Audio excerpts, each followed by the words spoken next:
Folks, today is Thursday, July 16th, 2026, coming up on Roland Martin Unfiltered, streaming live on the Black Star Network. Folks on Threads and X claiming that photos have been removed from the Emmett Till Memorial at the National Museum for African American History and Culture. We sent a reporter down there to find out. We'll tell you all about that. Speaking of Black history, we're talking with Linda Harris Cole of the Harriet Tubman Museum in Cambridge, Maryland, where thieves broke into the museum over the weekend and stole their donation box.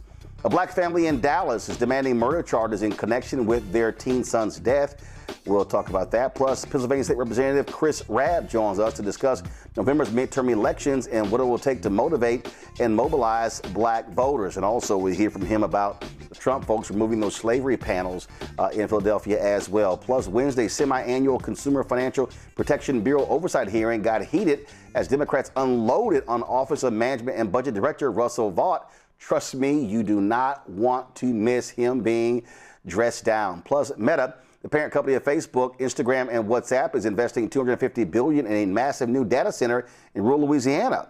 What's shaping up to be the most expensive in U.S. history. Capital B reporter Adam Mahoney, who broke the story, will join us live. Plus, we'll remember Hal Williams, star of 227 and Sanford and Son. He's died at the age of 91. It's time to bring the funk on Roland Martin Unfiltered on the Black Star Network. Let's go. He's got it. Whatever the miss, he's on it. Whatever it is, he's got the scoop, the fact, the fine. And when it breaks, he's right on time and it's rolling. Best believe he's knowing. Putting it down from sports to news to politics. With entertainment just for kicks, he's rolling. It's on go, roll, y'all. It's Roland Martin.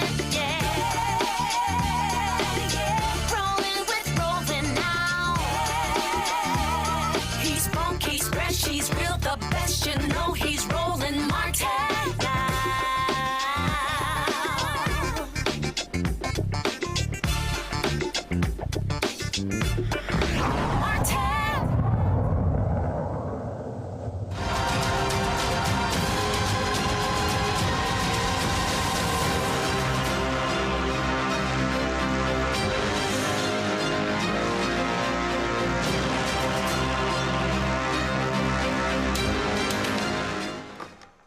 Folks on social media, I was looking at some folks on Threads and X talking about the Emmett Till exhibit at the National Museum of African American History and Culture. Folks were saying that photos had been removed and you no longer had anything showing you that was there. So this is what was posted. Bro, I cannot believe what I just saw. We just went to the African American History Museum in D.C. for the second time. As we get to the Emmett Till exhibit, we were like, wait, there's no Emmett. Yes, they have photoshopped him out of his casket. His mother is still seen crying over an empty box, but they have removed all photos of his face, evidence of his brutal murder from the entire exhibit. This goes directly against the point of his mother having an open casket. I'm writing a letter. And then all of a sudden, other people begin to write. They begin to say the exact same thing. Well, we sent a reporter down there to actually find out if that was the case. Now, remember, that exhibit is the actual casket that he was buried in. And then when his body was exhumed, that casket came to the museum. And so what they have there, when you go to the museum there, it's a very solemn exhibit. Mahalia Jackson, Precious Lord, is playing, and they ask you to do no photos and videos. And so when you step in there, in the casket, they have photo of Emmett Till in terms of how his battered and decomposed face looked. And so obviously when we saw that, that raised a lot of questions. And so as a result, we sent someone down there. And that exhibit has been there since 2016.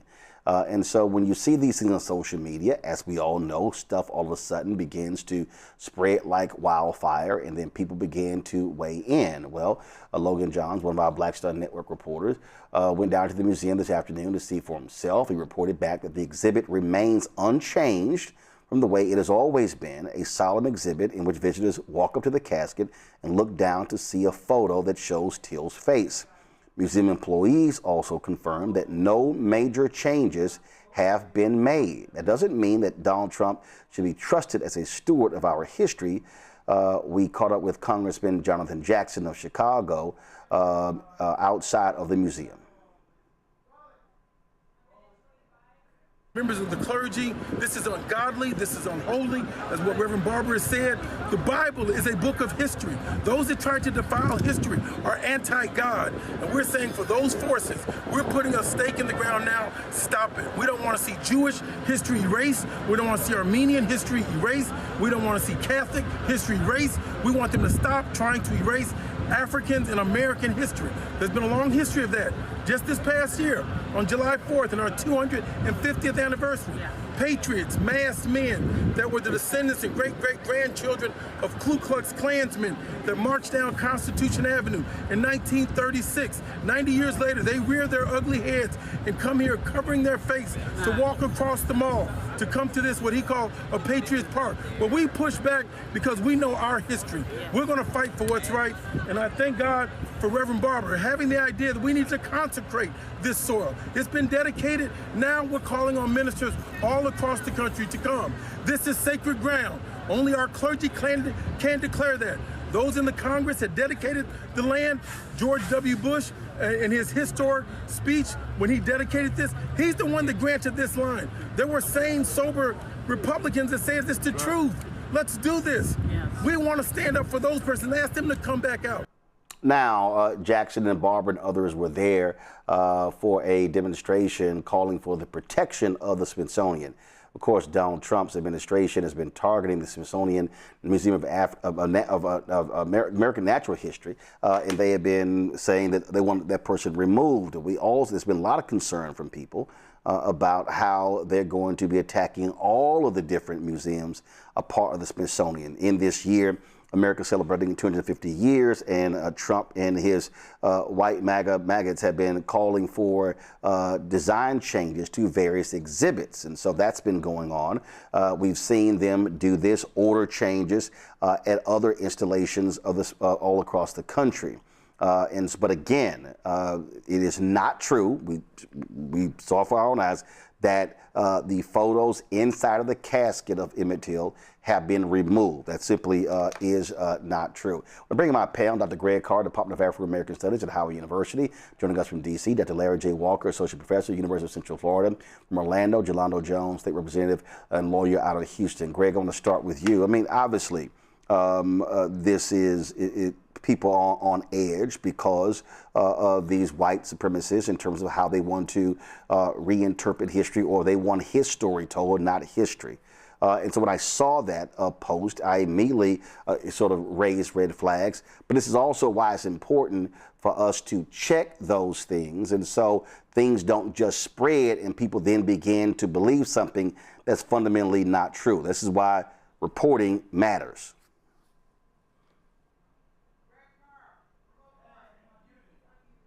Greg, I think you're on mute. Oh yeah, thank you. There we go. Headphones. Thanks, Stephen. Yeah, Roland, and thank the ancestors that the Black Star Network is in Washington D.C. so you can do that real-time response. I still want to see for myself. As you know, that's a kind of paper photograph that's in the casket there, the one that's on permanent loan from the family to the museum. I can say that I go to the museums a great deal. And I have seen very subtle changes in narrative framing and language. I saw it on the National Mall when I went down for the big boy state fair in the Arts and Sciences building, the exhibits there on voting rights, the exhibits there on citizenship. There had been subtle changes in the language. I saw that myself this past weekend. I was at the New York African Burial Ground. We stopped there, wanted to see the caskets. There are 419 of them in the reinterment that were carved in Ghana with kente cloth. And one duplicate was made to be in the lobby of the Ted Weiss Federal Building. That casket is gone, as are several other exhibits. So I reached out to my friends there, the Rangers and others, to find out, and they have indeed been removed. The federal building says that this is a security issue, but I already know that it's nasty work. There's also a sign that says African Burial Ground Way. That has been removed. So very subtle changes around. And of course, we remember our brother, Reverend Brown, out there from the West Coast, Vice President Harris's pastor out there in San Francisco. Yeah, Reverend Amos Brown. That's exactly right. And then you talked with him about these books that had been removed that he had given to the museum. And the response of the museum was that they rotate those things out. And I can attest to that as well. The only thing I would say is that Lonnie Bunch, Dr. Bunch, our friend and brother Lonnie Bunch, the Secretary of the Smithsonian, continues to fight the good fight.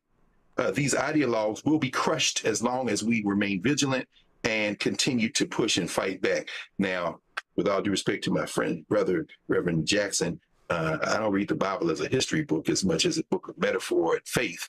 But I understand what he's trying to say and what he's trying to communicate. And we have to be vigilant and as we go around the country and look at these places. By the way, Representative Jones, that Gregory Library in Houston, understand that all the museums ain't in the Smithsonian. If you get a chance to go to Houston 3rd Ward, y'all need to go to Freedmanstown and go to that Gregory Museum, because I tell you right there, we got a lot of culture keepers beyond the Smithsonian network of museums.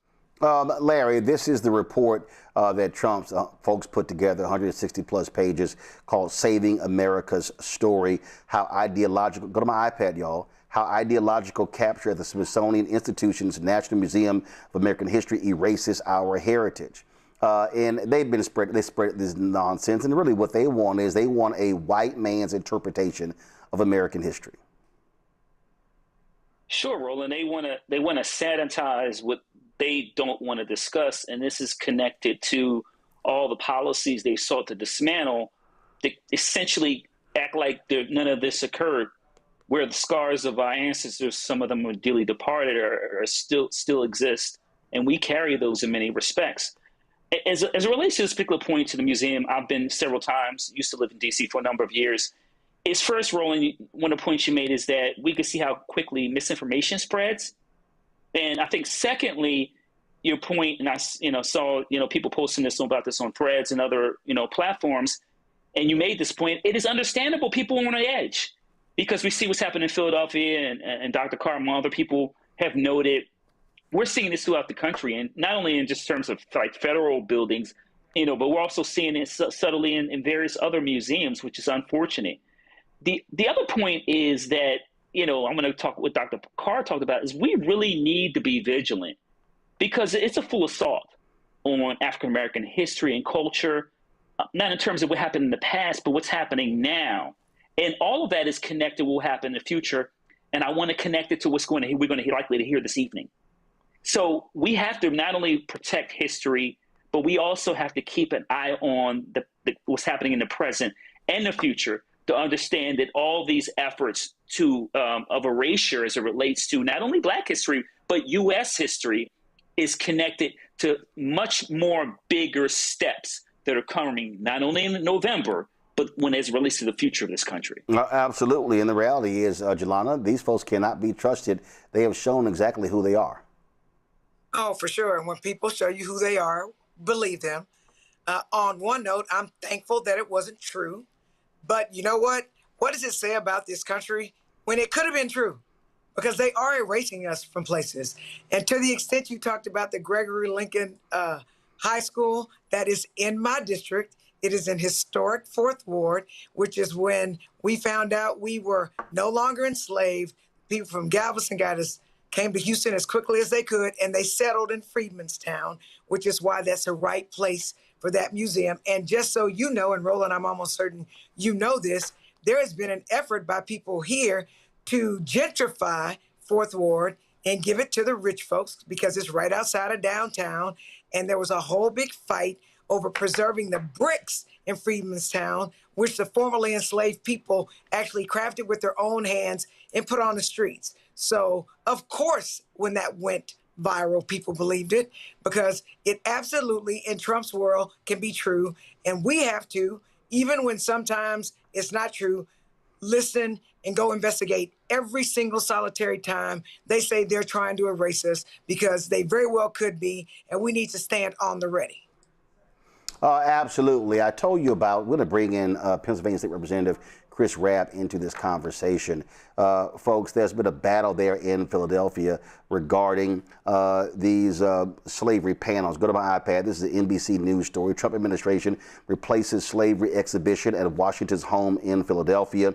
And this has been a battle where they dismantled those exhibits in the federal. Then Philadelphia won in court, and then they got overturned.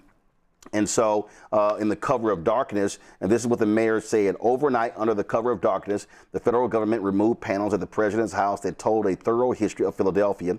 That's Mayor Sherelle Parker. It was allowed to do this by decision of the federal court, but that it did so at night shows it understands this action is shameful, that it violates community trust. And Representative Rabb, listen, this administration is attacking DEI. It's attacking anything dealing with the issue of race. And as I said, telling real history and not white man's history. That is true. It's a white supremacist regime. And as it relates to this here, I mean, Philadelphia has been battling, and as this story says, the original panels were placed there in 2010, and told the story of how 9 slaves lived in that home with George and Martha Washington in the 1790s, when Philadelphia was the nation's capital. That's correct, and they were held in bondage illegally. George Washington and his wife rotated them within 6 months because Pennsylvania law at the time said that any black person who was brought in from another state who was there for at least 6 months would need to be emancipated. So they skirted the law. They took them to New Jersey. They took them back to Virginia. So they knew what they were doing. So this is more than just our first president enslaving children, women and men. It was also him very craftily avoiding state law, or he was skirting the law, basically. But more importantly, this would have happened if it weren't for black organizing. Black local activists made sure that this monument to our history was not just documented, but was immortalized in an exhibit that now has been corrupted, whitewashed, and they're not actually erasing history. They are displacing it from public view. We know how to tell our history. The question is, will we have a government that is hostile to its own history? This is not Black history per se. This is U.S. history. This is all of our history. And here's the bigger issue. As someone who will be joining Congress in January, we can put up all the things we want about history. We can talk all about what is deserving of primacy in terms of what people know about history. But have we learned the lessons of history to impact the type of policies that are going to improve the material conditions of Black people and all others? And the answer to that is unequivocally no. We do not have the collective political will to not just honor history, to learn it, to hold it up, but to actually implement policies that will address the ugly history that we have never faced as a nation. One of the things that is a joke, Trump signs this executive order that called for federally owned or controlled historic sites to not display, quote, information that disparages America's past or living, and to focus on, quote, the greatness of the achievements and progress of the American people. But these are the same people who also want to deny systemic racism. And so really what they're saying is, hey, we don't want you to talk about any of the actual stuff that we did, the heinous, evil things, just all the good stuff. Or how about we just have straight up white history? And we talk about all the contributions to society of folks who identify as white. Everything. I'm not sure how many white people would want to see that. Well, because the misdeeds are legion, right? Because you're still going to talk about the same things. You're just not going to mention black people explicitly, which we know something about because the Declaration of Independence didn't mention black people explicitly. The U.S. Constitution did not mention black people explicitly. So we can play this game. It's not going to go well for white folk who are not on the right side of history. What jumps out at me, and listen, you referenced, you'll win in November and be sworn in January. And we tried to warn people before the 2024 election. We saw what was going on. The death of George Floyd, May 25th, 2020. I kept saying to people, hey, y'all, this is the third Reconstruction. It has to last a minimum of 20 years. We got to keep our foots on their necks. We can't let up. You know, all these corporations and others promising billions of dollars. You had folks removing statues. All of a sudden, you had folks recognizing this diverse history. And so you sort of, people talk about this racial reckoning. And I kept saying, hey, watch American history. White folks have never allowed that thing to go on, that reckoning to last more than a decade. 2020, George Floyd is murdered. 2021, the right wing absolutely goes after the Black Lives Matter movement. 2022, we saw in the midterm elections, Moms for Liberty rise up, banning books and things along those lines. 2023, the whole thing was about woke. 2024, it was DEI. It was all right there. And we kept telling folks, and too many people were like, yeah, I mean, this stuff not going to really happen. And now we sit right now in 2026 and folks are shocked. And we're like, what the hell? We tried to tell you this stuff was going to happen. And the crazy part is they literally wrote it down and said, here, this is what we're going to do when we win. So talk about how we've got to get people to understand that there are repercussions when evil wins at the ballot box. Well, I don't know who is shocked and who is just enraged, right? I mean, we should be enraged. We shouldn't be shocked. And the two are not the same. The folks who came out during this primary, and I ran in the bluest congressional district in the nation. Out of all 435 districts, this is the highest Democratic performing district. It's also very young, it's very diverse, and it's majority black. So it's in the top 3% blackest congressional districts. The young people who I spoke to would not be shocked by any of this. They would be annoyed, they'd be frustrated, they'd be angered, but not shocked because this is the norm. This is a fascist country that is run by a white supremacist pedophile. There's no shock here. But here's what we have to lift up. The fact that there was an exhibit at all was due to the extraordinary collective wisdom and boldness of Black Philadelphians who said, we're not waiting for the government to do this. We're doing this. We're making it happen. The government followed suit as well they should.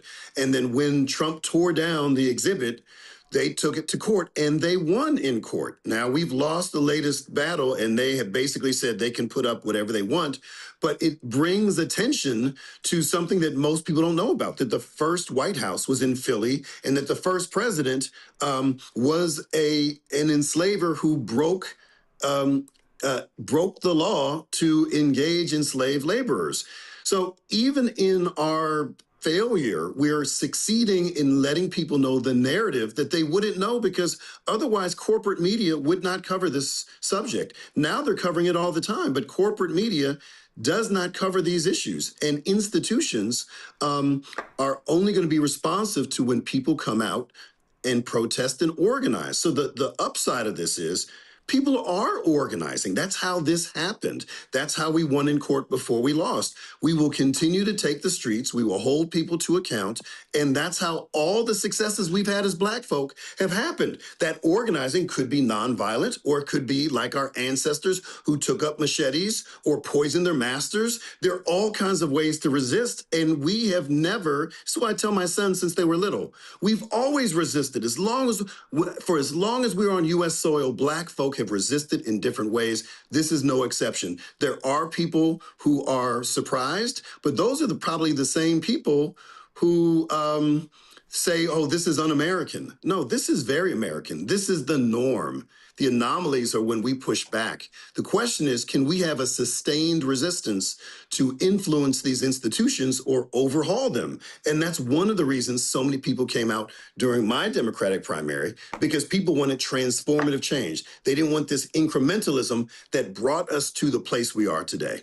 What do you say when you had the likes of James Carville and others that the party is, oh my goodness, it's going to destroy itself, it's going too far left? You've got these socialists that are winning in New York City, Colorado, and other places.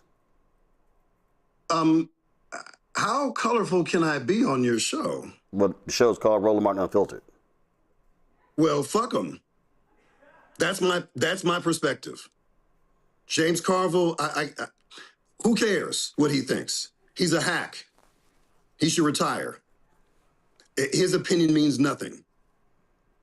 These people are out here organizing. These young people, these progressive folks are organizing and demanding a transformative vision of a country that is not unlike the Congressional Black Caucus of 1972. That's demanding universal basic income, or the presidential run of Jesse Jackson in '88. Talking about a free Palestine. This is nothing new, but now people are saying, oh, well, look at these outside influences and what's happening to the party and so forth. There was a party that included an ideological diversity that is not well represented in Congress. So I have no love for that man. He can have all the opinions he wants. And why are we even talking about him? He's a hack. He's a has-been. Let's talk about people who actually had some wins, who actually have some skin in the game, who are on the streets, who are listening to young people, who are working with them, who actually respect Black people and listen to our collective wisdom. He ain't the one. I have this candidate running in Michigan for Congress, William Lawrence, who on a podcast made some critical comments about members of the Congressional Black Caucus. And he accused them of being a pillar, frankly, for establishment, capitalist, imperialist American power. And he also said that, he said, quote, "It's a big problem for left politics in this country, and it gets us every single time. It really defangs the white left and puts us in impossible positions, really." And one of the things that I said on yesterday's show is that the reality is, you already described it. The district that you ran in is a deep, deep blue district. Not all districts that Democrats have won in the country are deep blue districts. And what I've said is the reality is you're going to have different types of Democrats win, because if the thought process is a person who's running in a deep blue district presents the same agenda in every district, then you're likely going to be in a minority and never be in a position of power to control committees, to control the purse strings. I don't know.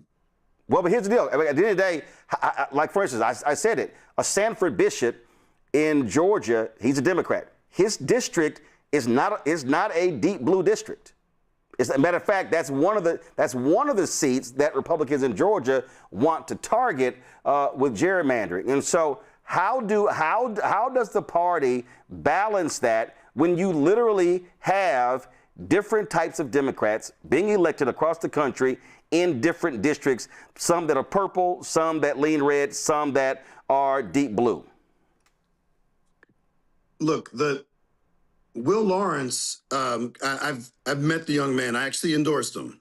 I endorsed him before he made that unfortunate statement. He has since apologized, and I've accepted his apology. He called me to let me know what happened, and I appreciate the integrity of him reaching out to a Black progressive who endorsed him to set the record straight. And I think it's important to make a distinction. If someone is saying that an establishment class is complicit in the corporate duopoly that hurts our nation and what's left of our participatory democracy, and that transcends race, that is a valid point.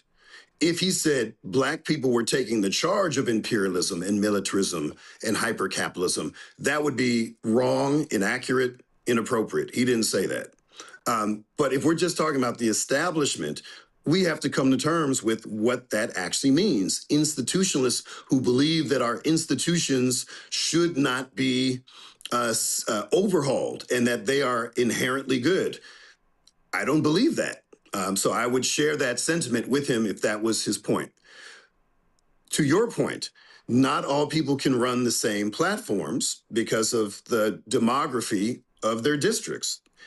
I don't think he was making a prescription for that. But the other reality is there's a way to run with progressive values in a wide array of districts, including rural communities.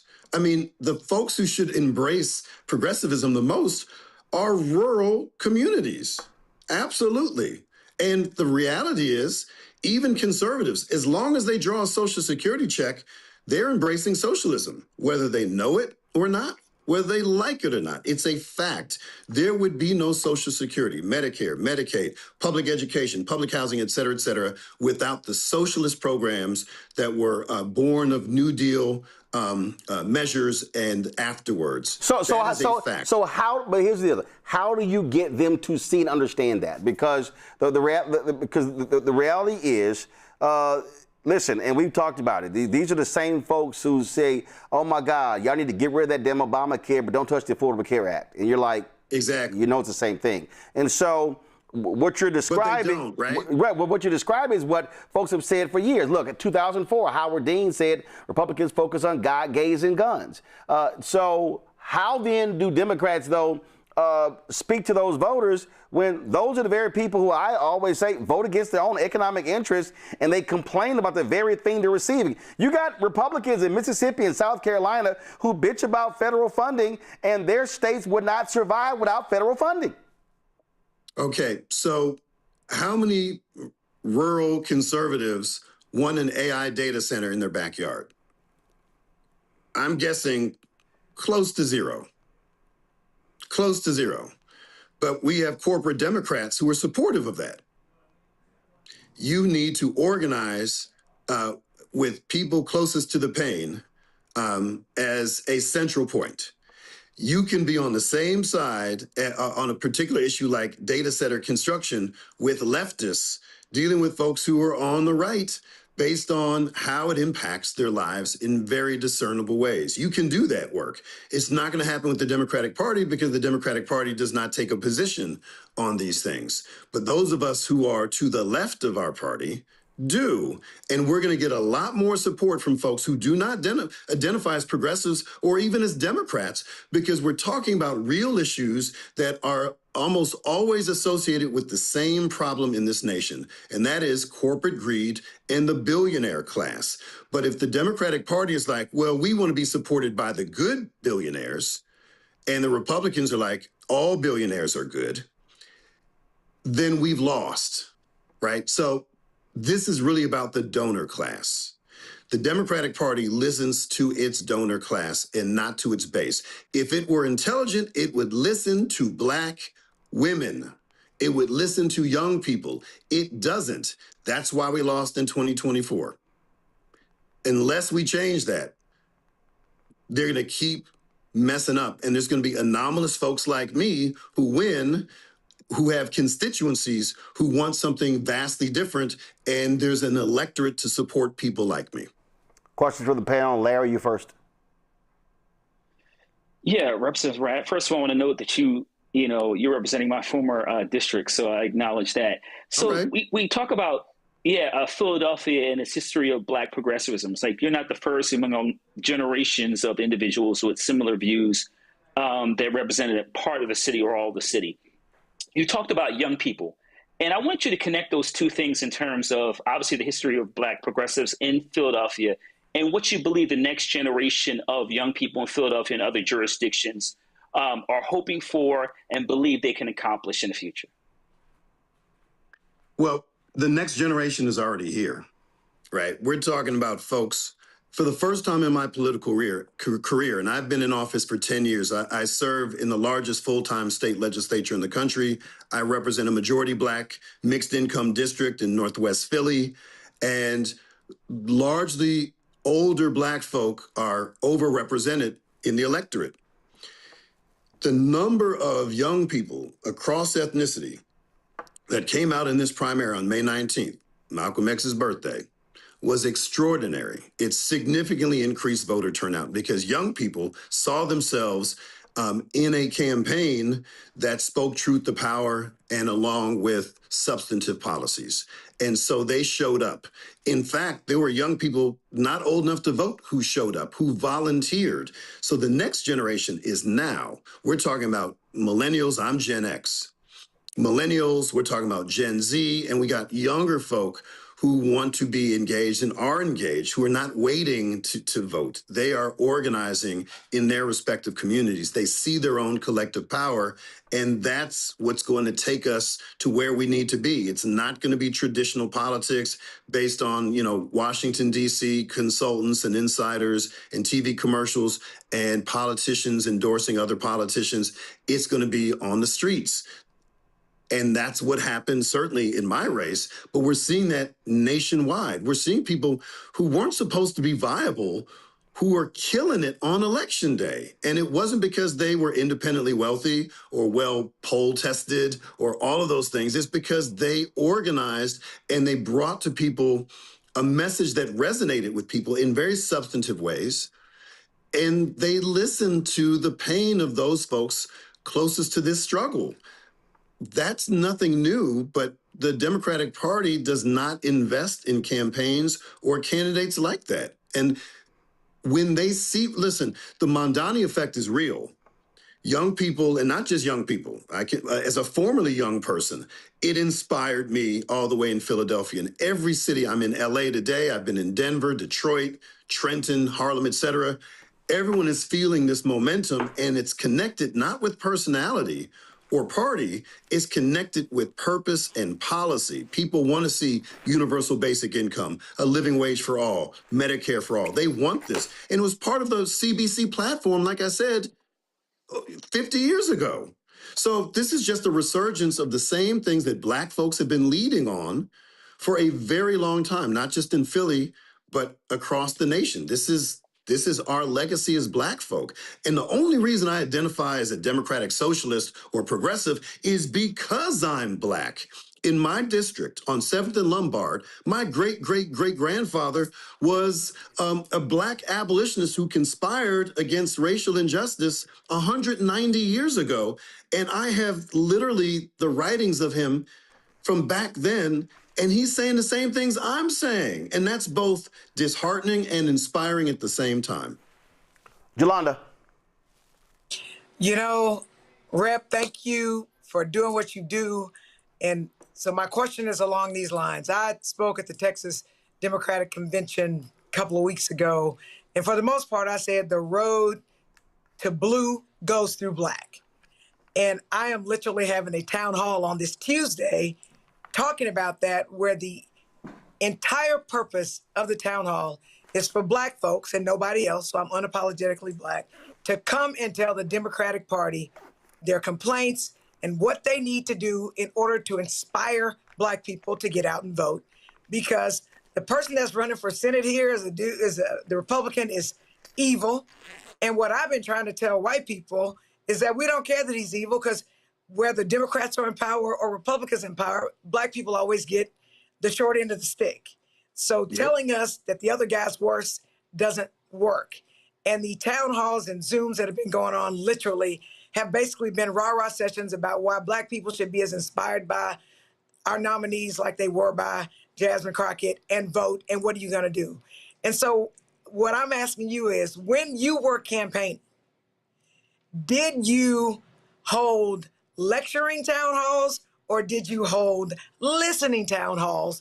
And can you explain to people why one is better than the other? Thank you for that question. I love that. This was a unique election cycle for us in Philly, because it was the first time in 35 years where there was an open seat, meaning there was no incumbent on the ballot. Our current Congressman Dwight Evans is retiring at the end of this term. So 35 years where there's, since not having an incumbent on the ballot. Also, there are like 13 people running for this seat, and it got dwindled down to 4. So what happened was there was a level of excitement and engagement that is very rare because of this new kind of playing field. And so everybody wanted to hold a candidate forum. So less so town halls, more so candidate forums. So we were, as candidates, we did not have a say in terms of the format or the content of those forums. But I can say, as a longtime state representative, I don't have town halls. I have interactive workshops, community workshops where they're not being talked at, they're being listened to. We are organizing, we're bringing people together and working things out together. So that is my track record. That's what I believe, precisely because of the subtext of your question, which is people don't need to be lectured. People need to feel heard and respected and seen. And we in elective office have to understand and value the collective wisdom of those folks closest to the pain. We have a lot to learn. And ultimately, public servants are held to account by the people. And politicians just serve themselves and will listen to themselves endlessly. And those type of town halls have no value. And I do not like to participate in them or make them under my name for certain. But the other piece I want to mention too is that town halls are about where folks come to you to a setting that you create. The real magic is when you go to them. When people see you showing up in places they don't expect a candidate or an elected to show up. So, I mean, I've hit the clubs. I've gone to, you name it. I've gone everywhere. And to, different podcasters that got me into trouble. Reaching people where they are, that really matters. And doing it with authenticity and care.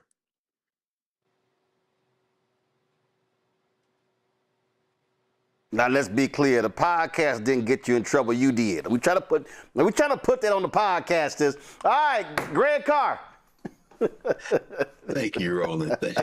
Thank you, Roland. And Representative Rabb, it's a real pleasure, brother, to finally be able to talk with you. We've talked about you so much. And as an adopted Philadelphian living there for almost 20 years, I was down there. I was one of those thousands down there at Market Street with brother. That's right, brother Michael. And Michael Cord of Engineer Aston Coalition. Exactly. And we know not only the city controls right across the street, so they ain't taking that on the judge market down. And I worked for Charles Blockson, so I know that the design, they can take down as many panels as they want, but that stone with the names of our ancestors there and that Sankofa pavilion right behind the Liberty Bell, that's a whole lot harder to take a jackhammer to, brother. So it was well designed at the time. So the big victory. I want to ask you, speaking of podcasts, this is Roland. I was reading a transcript of an interview you gave a conversation you had with Katie Halper, and you said, who can better understand the plight of Palestinians than African Americans? And pursuant to that, I know you saw the vote that you'll soon be joining in the federal legislature, the votes, the amendment to cut off funding to Israel that failed, but more Democrats voted for it than against it. And for me, I'm sure, as for you and probably a lot of other people, an uncomfortable number of members of the Congressional Black Caucus voted no. And so I'm wondering, kind of following up with what Roland was asking, given we live in a duopoly in this two-party system and the Democratic Socialists, the Progressives, so many others see the parties the way we should see them, as delivery systems to get in there and maybe, as Neda Sarsour said, put our best opponents in office. How does this strategy you've articulated of going to those who are harmed the most, how do you think that can play out in terms of Mississippi and Alabama and Louisiana and pulling together coalitions like you've done in New York, like you've done in Pennsylvania? And will that finally add to maybe some tensions behind someone like a Cori Bush who's going to run for re-election and a Wesley Bell who lined up and voted, as far as I'm concerned, the wrong way on this Palestine issue? Are we going to have some friction within the Black Caucus as we try to work these things out? We will have some friction, but that's not inherently bad if we're doing it in good faith. Now, I know some folks who are like, oh, well, the CBC, they're all bought and sold, and they're this and they're that, and I don't play that. Some of these critics are super analytical when it comes to structures and policies and systems for everything else, but when it comes to Black people, it's all cut and dried. We're two-dimensional. And I find that deeply troubling. The reality is the CBC is and Congress is reflective of an extended moment in time where our Congress and the electoral system is corrupted by corporate money, particularly since Citizens United in 2010. And if you are a working class Black person, you're hardworking, you're smart, you seek to serve, you win in your majority Black district, which is poorer than the average district. How are you raising money?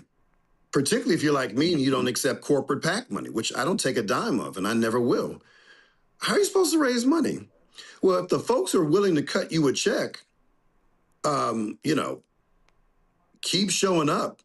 It's hard to say no if you've never practiced saying no, but that's structural. If we have public financing of elections, we're going to see a sea change in ideology, not just in the CBC, but in Congress generally. These are structural issues. This is not about the immorality or short-sightedness of Black elected officials. That's a racist construct I do not support. Anyone deserves critique for their votes and for their choices as a candidate, as an incumbent. I've made my choices, but we also have to look at those systems. And ultimately, that's what we do, whether you identify as a democratic socialist or progressive, and you're not trying to get on this liberal bandwagon of just playing around the edges. We need structural changes. If we had public financing of elections, we would not be having this conversation because people would be more ideologically compatible with their constituencies than with the donor class, because the donor class would actually look like the working class, as it should. Thank you. All right, then. Representative Chris Rabb, we certainly appreciate you joining us right here on Roland Martin Unfiltered. Thanks a bunch. My pleasure. All right, folks. I got to go to a break. We come back. More to talk about on today's show, including fireworks on Capitol Hill regarding the Consumer Financial Protection Bureau, which Republicans would love to completely shut down. Folks, going to a break. Don't forget to support the work that we do here at Roland Martin Unfiltered and the Black Star Network. Our goal is to get 20,000 of our fans contributing on average $50 each. That's $4.19 a month, 13 cents a day. That supports this show and all the other shows on the network, including a new weekly show targeting brothers we're going to be launching in a couple of weeks with Jeff Johnson. And so to support our efforts, please join us via Cash App. If you want to use the Stripe QR code for Cash App, use that. Also credit cards. Checks and money order, make it payable to Roland Martin Unfiltered, P.O. Box 57196, Washington, D.C. 2003 7-0196. PayPal's R Martin Unfiltered, Venmo RM Unfiltered, Zelle Roland at RolandSMartin.com, Roland at RolandMartinUnfiltered.com. We'll be right back. All right, folks, let me tell you about Chapter. Now, if you're on Medicare or about to be, the system is not set up to work for you. Too much fine print, too many plans, and too many people making money off of your confusion. And look, we're used to this. We're no strangers to systems that don't have our best interests at heart. But we don't have to accept it when it comes to Medicare. That's why I'm telling you about Chapter. Their advisors are independent and honest. In fact, they're the only Medicare advisors that compare every plan nationwide. And they're focused on one thing: what works for you. If there's a better plan out there, they'll find it. If you're already in the right one, they'll tell you that too. There are no games. Just last year, people who switched with Chapter saved an average of $1,100. It's 20 minutes and a real person. It's completely free. My parents actually have already called. My mom sent me a text. Folks, give Chapter a call at 724-264-8281, 724-264-8281, and connect with someone you can trust. Folks, these are the kind of services that we need for our audience here at Roland Martin Unfiltered and the Black Star Network. So call Chapter right now, 724-264-8281. How you doing? My name is Mark Curry, and you're watching Roland Martin Unfiltered. Deep into it, like pasteurized milk without the 2%. We getting deep. You want to turn that shit off? We're doing an interview, motherfucker.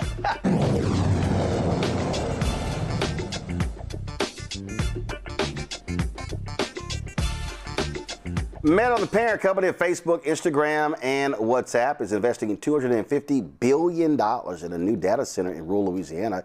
It's shaping out to be the most expensive in the country, while white Baptist churches in Richland Parish, Louisiana, have praised the project as a divine opportunity for jobs and evangelism. Black congregations see it differently, saying the economic benefits will disproportionately favor white communities.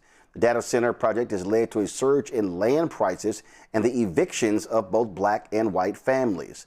Adam Mahoney, who covers climate and environmental issues for Capital B, joins us right now. Glad to have you here. Walk us through here. This is a major deal, and it clearly is showing a black-white divide. Yeah. Well, first, thanks for having me. But exactly that, what we've seen in this rural pocket of Louisiana, Northwest Louisiana, which is in the heart of the Bible Belt, there has been a division across racial lines and also across religious lines. Historically, the Black church has been a vector of change, fighting for social equity, social justice, abolition, while the white church has in many ways worked against that progress. And that's what we're seeing in Louisiana right now, as Meta is building out what is shaping out to be the most expensive data center facility in the United States. White churches have hosted and organized food distributions for construction workers in an attempt to garner more folks coming to their churches, and have come out in full support behind this project, while Black churches have, to your point, outlined the different ways that this could have adverse impacts on Black folks, whether it be via evictions, displacement, and things like that. You're talking about how expansive this is. How so? What is the size of this $250 billion data center? Yeah, so right now in the original plans, it was already supposed to cover more than 2,000 acres of farmland, and require 3 new gas-powered power plants to power the facility. But ultimately, Mark Zuckerberg said he hopes it will grow to be the size of Manhattan in New York City. So that will directly mean, paving over and displacing families that have been in this area for generations. And for the Black folks, those are families who are descendants of enslaved people who worked the plantations of those lands. You say it's caused prices to go up. How so?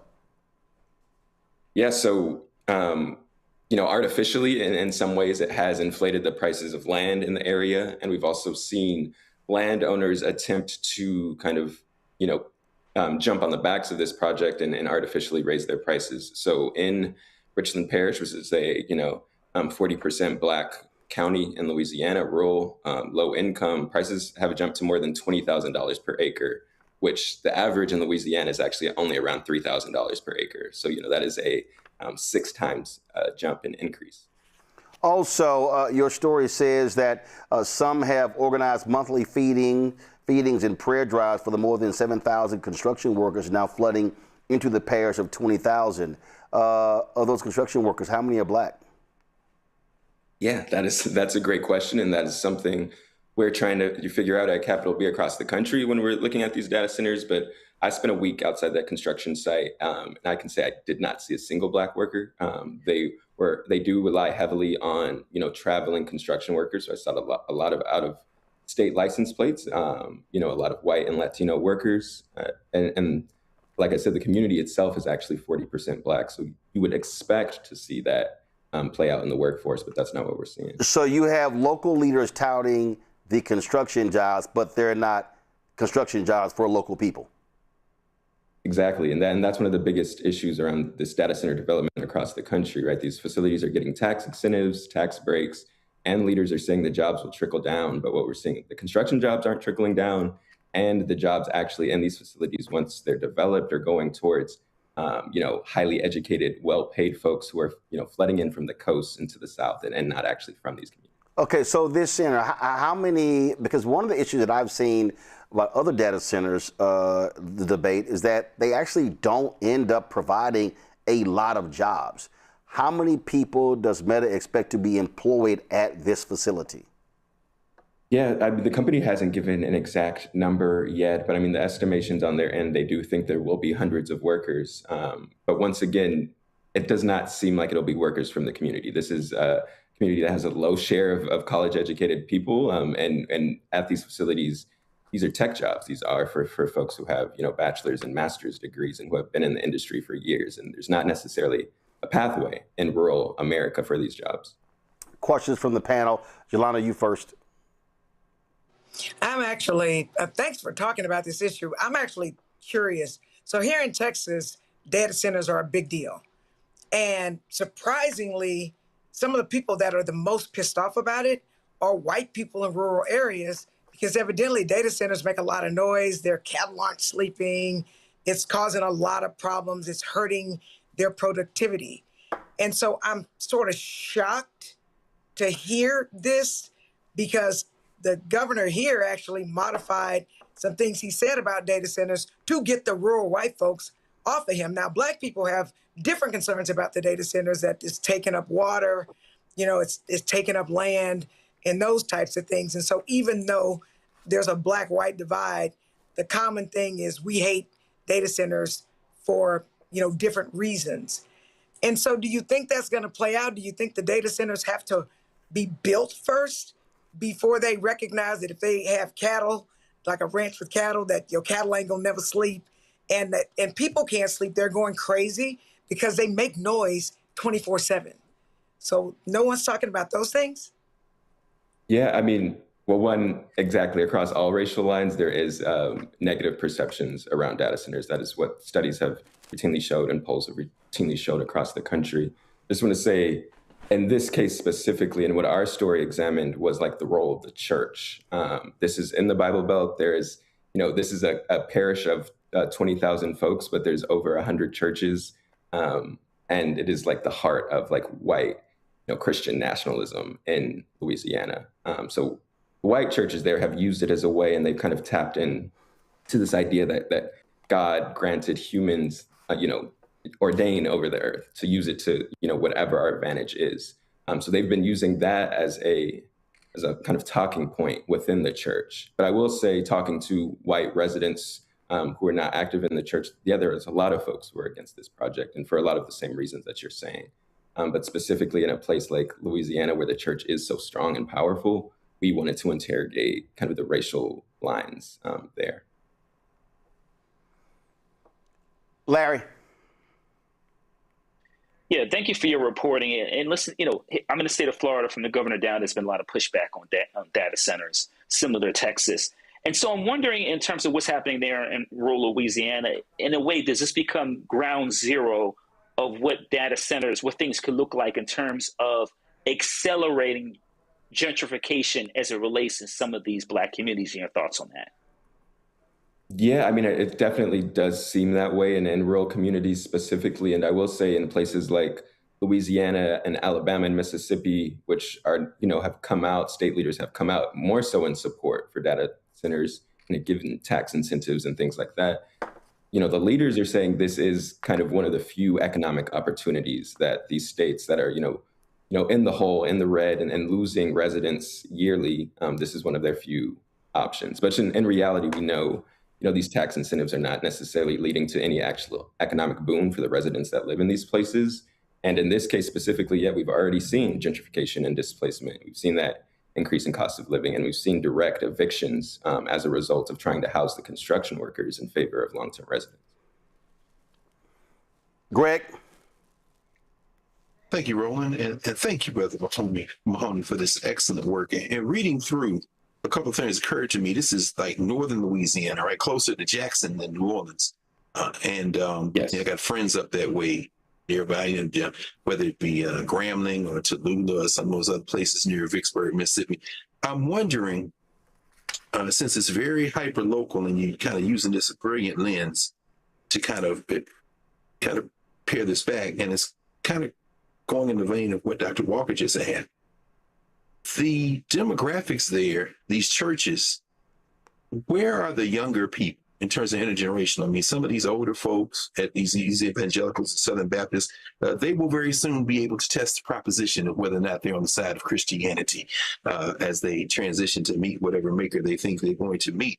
But the younger people, are they on board with this? Are the population shrinking? And then the other question I have is, the people who are there fighting, Is it your sense politically that beyond the Delhaize of the state, that those who can be organized to kind of oppose this can ultimately blunt the force of these folks who are kind of led by their Christian nationalism to embrace this country?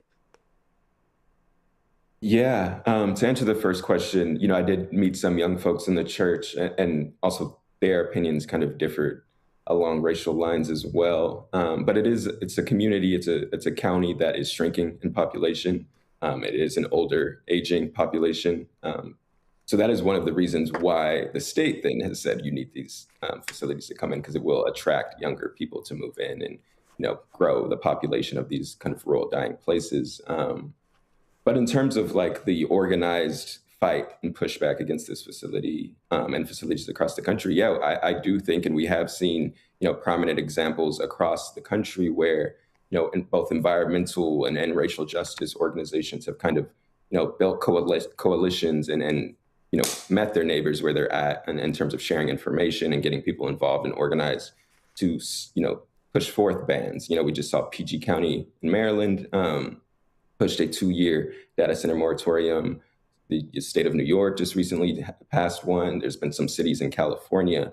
But the most effective organizing that we've seen and kind of cataloged in our reporting at Capital B is, that cross-generational and cross-issue organizing that kind of shows all the different intersections of the data center crisis, so to say, whether it be environmental, economic, or just around divestment and investment in communities. All right. Folks, go check out Adam Mahoney's piece on Capital B dealing with these data centers. Come on, guys. Pull it up. Pull up the article. Do y'all have the article up? You have the article? No. Y'all have the Capital B article up. Y'all should have it up in the control room. So, no, that's not it. No. That's not it. No. So y'all should have, again, folks, check out the Capital B article. That deals with, let me just pull it up. Here you go. Meta's $250 billion Louisiana data center is the most expensive in the U.S. Check the story out. Again, go to capitalbnews.org, capitalbnews.org. All right, folks. Adam, I appreciate it. Thanks a lot. Yeah, thanks for having me. All right, going to a break. We come back. Fireworks regarding the Consumer Financial Protection Bureau on Capitol Hill. We'll show you what happened. You're watching Roland Martin Unfiltered on the Black Star Network. All right, folks, let me tell you about Chapter. Now, if you're in Medicare or about to be, the system is not set up to work for you. Too much fine print, too many plans, and too many people making money off of your confusion. And look, we're used to this. We're no strangers to systems that don't have our best interests at heart. But we don't have to accept it when it comes to Medicare. That's why I'm telling you about Chapter. Their advisors are independent and honest. In fact, they're the only Medicare advisors that compare every plan nationwide. And they're focused on one thing: what works for you. If there's a better plan out there, they'll find it. If you're already in the right one, they'll tell you that too. There are no games. Just last year, people who switched with Chapter saved an average of $1,100. It's 20 minutes and a real person. It's completely free. My parents actually have already called. My mom sent me a text. Folks, give Chapter a call at 724-264-8281, 724-264-8281, and connect with someone you can trust. Folks, these are the kind of services that we need for our audience here at Roland Martin Unfiltered and the Black Star Network. So call Chapter right now, 724-264-8281. Hi, everybody. I'm Kim Coles. Hey, I'm Donnie Simpson. Yo, it's your man Dion Cole from Blackish, and you watch Roland Martin Unfiltered.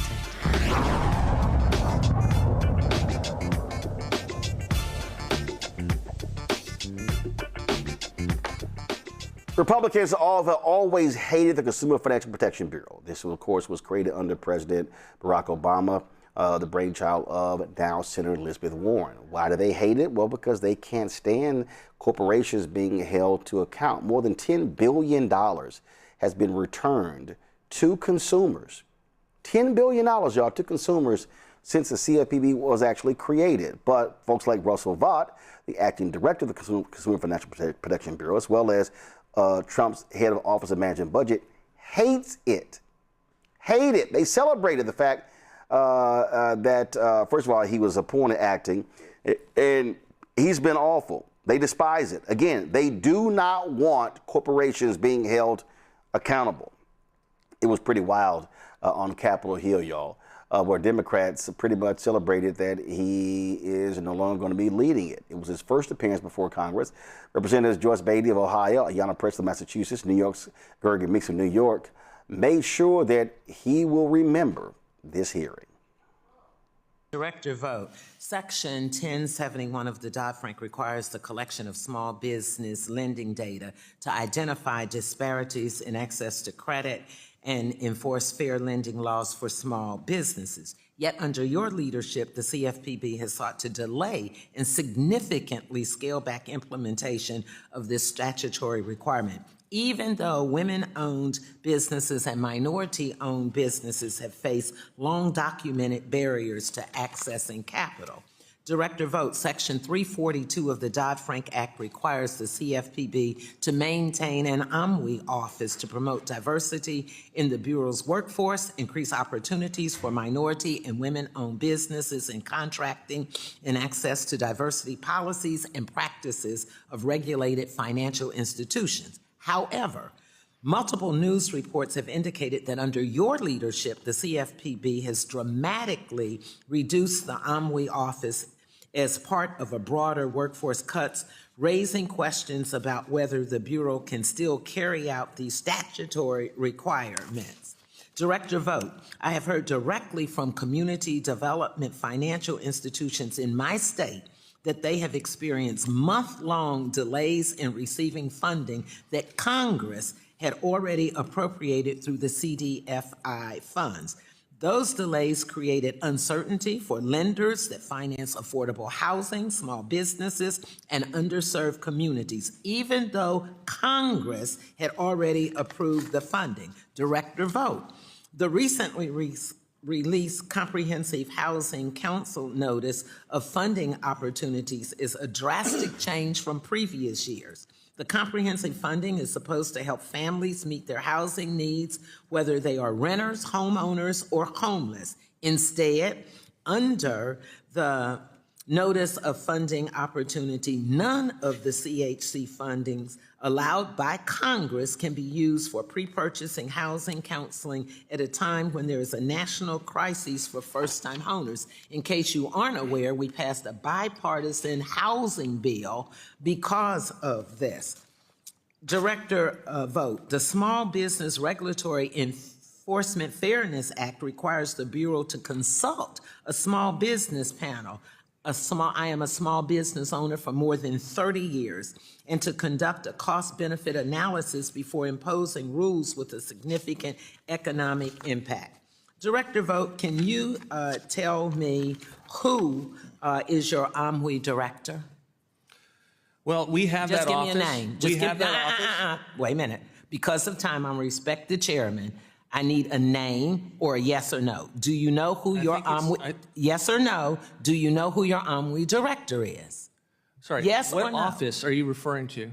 The Office of OMWI, which was put in by Dodd-Frank, Section 342 of OMWI. What is the non-acronym? So that means you don't know. That's quite don't know embarrassing. what your acronym is. Mr. Chairman, I'm going to take my time back. Let me tell you something. I'm happy to answer in Q. No, you're not answering it because either you know the director and you know the person's name. I've had Democrat and Republicans over your department to come in here. Since someone mentioned Kathy Kraninger, she came, she testified, she supported OMWI. When we had Mick Mulvaney, he came in and testified. Rich Cordray did, Chopin did, everyone before you. It's embarrassing and insulting. This was created through Dodd-Frank. So let me ask you this. What is your justification for efforts to halt on the small business lending data on the collection, which Congress explicitly required? We're not halting it. We just did a rule on 1071 to make sure we go forward and implement the statute as you spelled it out in Congress. Well, that's not the information we had. So let me move on. Well, What role did you or officials at OMB play in delaying the CDFI fund distribution? We didn't delay it. We just authorized it to go out and apportion the funds to Treasury. They are 25 and 26 funds, which means they do not expire until the end of this year fiscally. But we have concerns with regard to that program. LGBTQ clinics that provide gender-affirming hormone therapy and serve clientele of any... I reclaim my time. You're not going to do this. You're not going to do this with me. Okay? I'm going to respect you, and you're going to respect me. So I'll go back to Omri. It is my suggestion that you send to me in writing who your director is and what are your plans to comply with Section 342 of Omri. And I yield back. Mr. Vought, you've never been a member of Congress, have you? I have not. And you were not a member of Congress at the time that Congress created the CFPB, were you? I was not. And Congress then made and gave CFPB a statutory responsibilities to protect consumers from unfair, deceptive, and abusive financial practices. So I don't know if you know that, but I was here when it was created. That's the congressional mandate. Now, you took an office, or oath, I guess, as acting, because you had not been or ever been confirmed to be the director. Is that correct? I have not, and I'm looking forward to being up with my time on you have not, and I'm looking forward to that too. But you took an oath of office to faithfully execute the laws that Congress enacted. Is that not correct? And we've done that. Not that you've enacted, but that Congress have enacted. And in your testimony, you've said, we've sought to downscale this agency to the maximum extent possible, and I quote. Then you said, you don't believe that the CFPB should exist in its current form, which is the form of which Congress created, not you, or the Dodd-Frank Act, which is still the law. You may not like it, but it is what Congress set forth. Congress has never relieved the Bureau of its statutory responsibilities. So, Mr. Vought, the first thing is, your job isn't to run on a temporary basis, as you have, the CFPB as you wish. It is as the Congress has set out statutorily for it to be done. Your job is to be faithful to administer the CFPB that Congress created. But that's not what you've done, sir. You've accused the CFPB of, and I quote, advancing a radical political agenda. But Mr. Vought, aren't you the creator of Project 2026? And you're trying to put that in place here, which is a radical political agenda? Aren't you doing the exact same things? That's what you're doing? You're putting forward Project 2026, a radical political agenda, and trying to utilize it in the CFPB, which is not authorized by the United States Congress? Sir, under your leadership, the CFPB has dropped enforcement actions, cut its workforce, and made major operational changes. Mr. Vought, your lawyers, and you've done this being a non-confirmed person, and your lawyers have even argued in court that major decisions about the Bureau's workforce and operations should wait, shouldn't be on you temporarily, but your lawyers said should wait for a Senate-confirmed director because they carry greater legitimacy. Your lawyers are actually arguing that you don't have that legitimacy. That's their case. That's what they said in court. It says it's not legitimate when they are made by someone not confirmed by the Senate. So your conduct, sir, is directly inconsistent with the position of your own lawyers of what they took in court. So you described the CFPB as an unserious agency in your testimony. Do you believe that what you and Elon Musk did with Doge at the CFPB reflected seriousness? So that was unserious. and not what the American people would expect from their government. Congress never authorized DOGE to carry out the CFPB's mission. Congress never gave DOGE authority over consumer financial protection. Yet under your watch, sir, DOGE gained access to some of the CFPB's most sensitive consumer and supervisory information that I call that unserious and that reckless, sir. Your testimony mentioned several things. I'm out of time, but sir, I'm glad you're leaving. I yield back. Director Vought, I too I'm glad that you're leaving. Sadly, your harm will remain for generations to come. I have every reason to believe that history will judge you harshly, especially in that you were a key author of Project 2025. Again, implications that we'll be feeling for generations.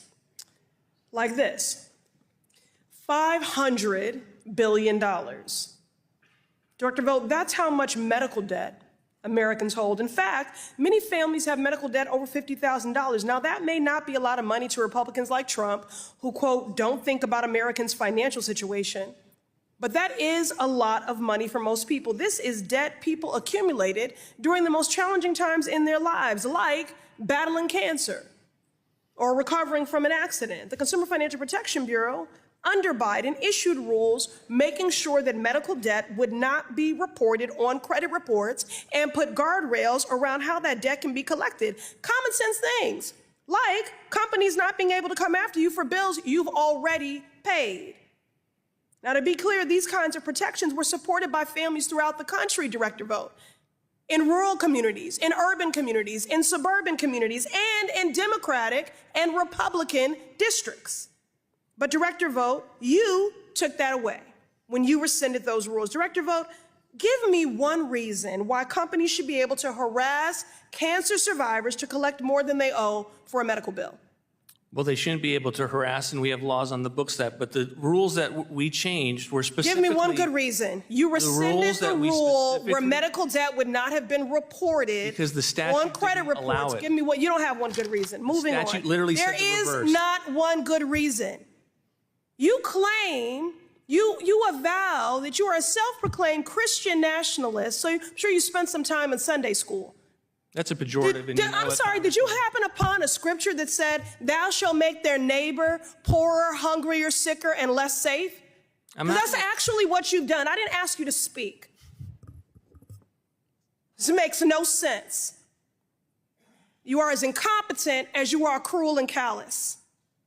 Seriously, there are millions of families who have had to deal with an unexpected medical crisis, including yours, I'm sure, because cancer and illness do not discriminate. They don't care how fat your wallet is or what your zip code is. Everyone has been faced with some unexpected crisis that interrupted their life and destabilized their financial future, carrying the burden of caregiving, carrying the burden of sleepless nights, carrying the burden of debt unpaid, medical bills. But what upsets me most, please look at me, what upsets me most is the shame that people carry about that debt. So let me be clear to families throughout the country. The only people who should be ashamed of medical debt is the Republican Party, because they have obstructed progress for affordable health care at every turn. And then they rescinded the rule that would have given you some relief. Would the gentlelady yield? I will not. This is my time. Would the gentlelady yield? I will not yield. This is my time. And he's on his way out the door, and he needs to know exactly the harm he's caused. But the American people deserve to know. Talk about Obamacare. I will not yield. It's Ms. Presley's time. Why are you speaking to me when I didn't yield to you? Director Vought, you have gutted the CFPB. You have dropped settlements the CFPB brought against predatory companies that were supposed to provide relief to customers. $360 million to help people gone. Americans are in dire need of financial relief, but Trump and his co-conspirators, his cult of co-conspirators, are making life worse for everyday people, and I mean everyone. Women, the disabled, young people, seniors, veterans, immigrants, and especially people of color who are most burdened by debt and predatory collection and reporting practices. That is exactly why I introduced legislation to stop you from hurting people, like getting rid of consumer protections related to medical debt. The American public deserves better. They deserve better than you.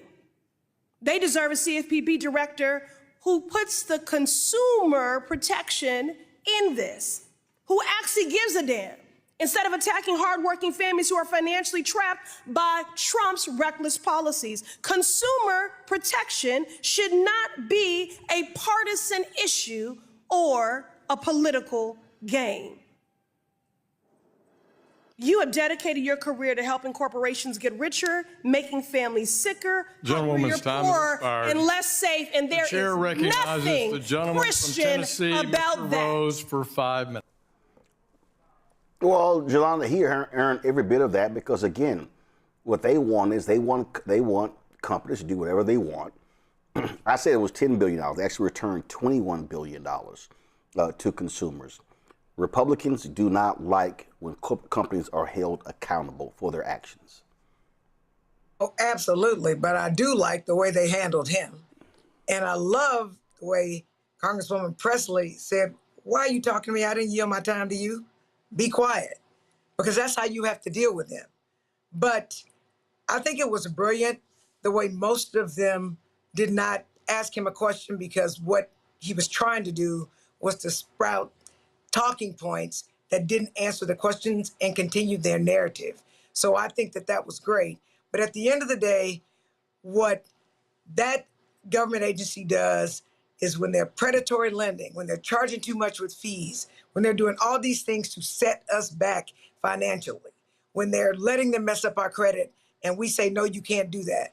That's what that does. Except for rich people, like, how much money is too much money? There is no such thing.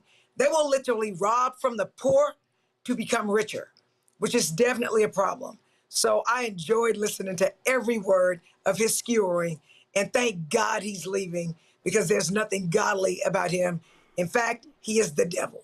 Well, he's leaving, but listen, Larry, they could always appoint another right-wing maggot zealot to the position.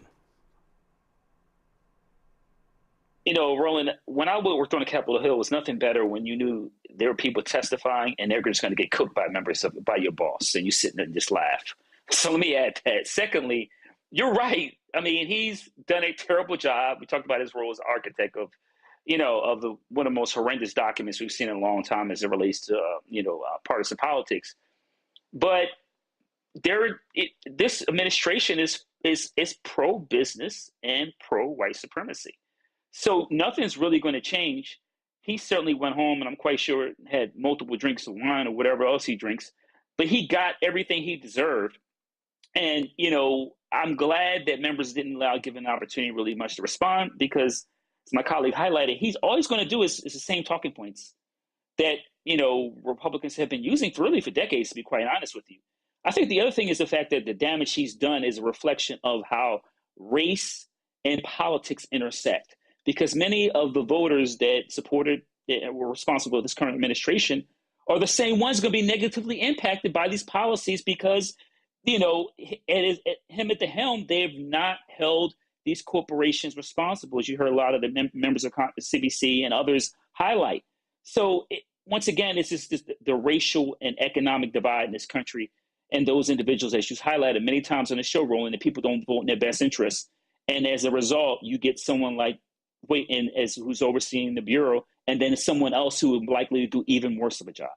To me, this is an example, Greg, where Democrats should be literally running ads of individuals that have gotten money back as a result of the CFPB, and showing how these companies were ripping them off, and saying, but the folks on the other side, they want to get rid of this. I mean, again, $21 billion returned back to American citizens, taxpayers, and Republicans are like, yeah, let's let the companies do whatever they want to do.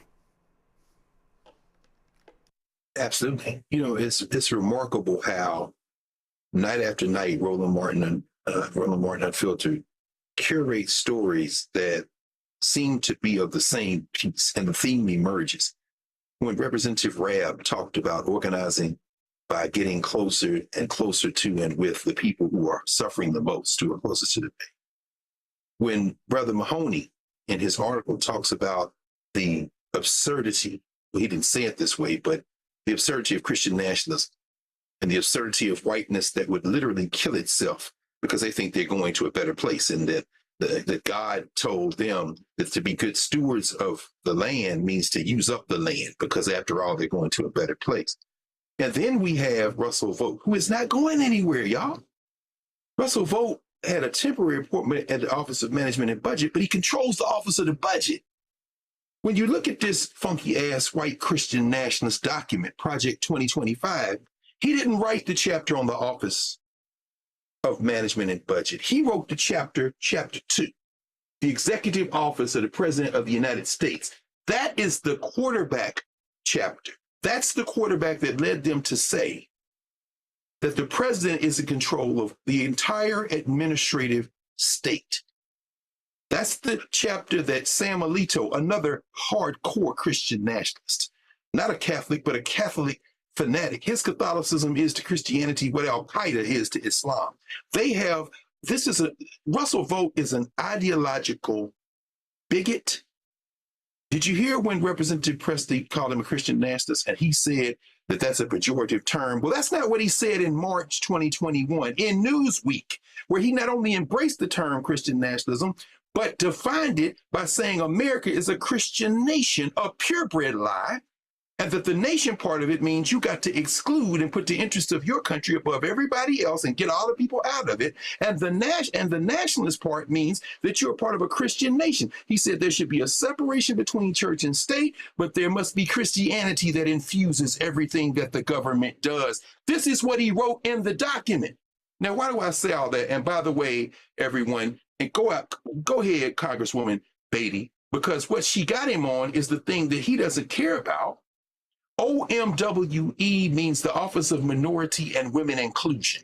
He didn't know the acronym, or he did know, but either way, what he was giving her and every woman, every non-white, was the middle finger. I am an ideologue. Read what he wrote in chapter 2. My job is to destroy the administrative state, to eliminate it. As far as I'm concerned, finally, one of the most riveting moments of exchange in that conversation was when Tom Tillis, who, having lost his congressional seat, his Senate seat on the Senate side of these hearings, having lost his Senate seat, seems to have discovered what's left of his testicles, went after Russell Vought to say, give me one example of what Doge did that made some difference in terms of budget savings that we can use in other places. And then he told Vought, he said, I've run businesses. That's what I do. And then he went through the very specifics, which a person like you, Roland, would follow him chapter and verse in terms of how you run a business, how you make savings, how you bring people in to cut costs, how you then repurpose. And then he was like, Russell, you ain't never run nothing. So give me one example. And every time Russell Vought tried to, he said, no, I'm a businessman. Give me one specific example. If Vought was being honest, that little bird-chested, nasty piece of work who was scurrying around on Capitol Hill in a rented townhouse when they were out of power, coming up with this plan that they're now executing, which makes his smarmy appearance today nothing more than he ain't nowhere getting drunk. He's happy because they're religious ideologues. His whole thing is, we got to get rid of everything we don't like in this country. And led by my warped concept of Jesus and a useful idiot like Donald Trump, we're going to rewrite the DNA of this country. So he really doesn't care. It might look like got you, but trust me, that's the nastiest piece of work in the federal government. Yes, he is pure evil. All right, folks, got to go to a break. We come back. We'll tell you what's happening with the Harriet Tubman Museum in Maryland. That's next right here on Roland Martin Unfiltered on the Black Star Network. Be sure to support our work. Join our Bring the Funk fan club. You want to give via Cash App, use the Stripe QR code. You see it right here. This is also for credit cards. If you're listening, go to blackstarnetwork.com for details on how to give. Also, checks and money orders, make it payable to Roland Martin Unfiltered. P.O. Box 57196, Washington, D.C. 2037-0196. PayPal's R Martin Unfiltered, Venmo RM Unfiltered, Zelle Roland at RolandSMartin.com, Roland at RolandMartinUnfiltered.com. Back in a moment. All right. right, folks, let me tell you about Chapter. Now, if you're on Medicare or about to be, the system is not set up to work for you. Too much fine print, too many plans, and too many people making money off of your confusion. And look, we're used to this. We're no strangers to systems that don't have our best interests at heart. But we don't have to accept it when it comes to Medicare. That's why I'm telling you about Chapter.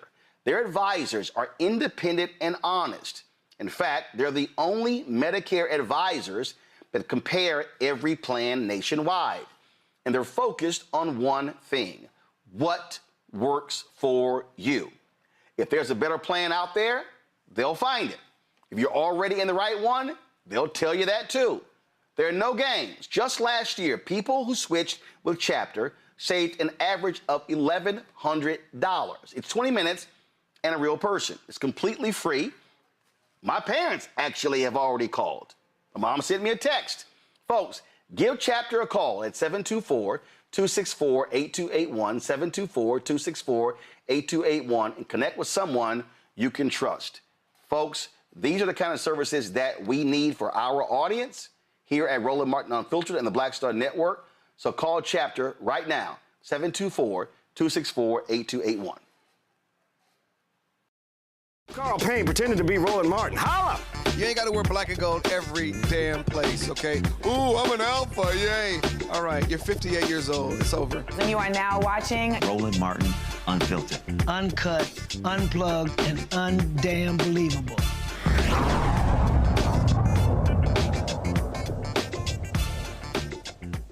Folks, last month, the Harriet Tubman Museum had a reopening, if you will. They had made some changes there. Lots of fanfare took place. But then, guess what? Thieves actually broke in and stole the donation box. Not only that, damaged the mural that is on the side of the building where the door is located, damaging it and impacting the mural as well.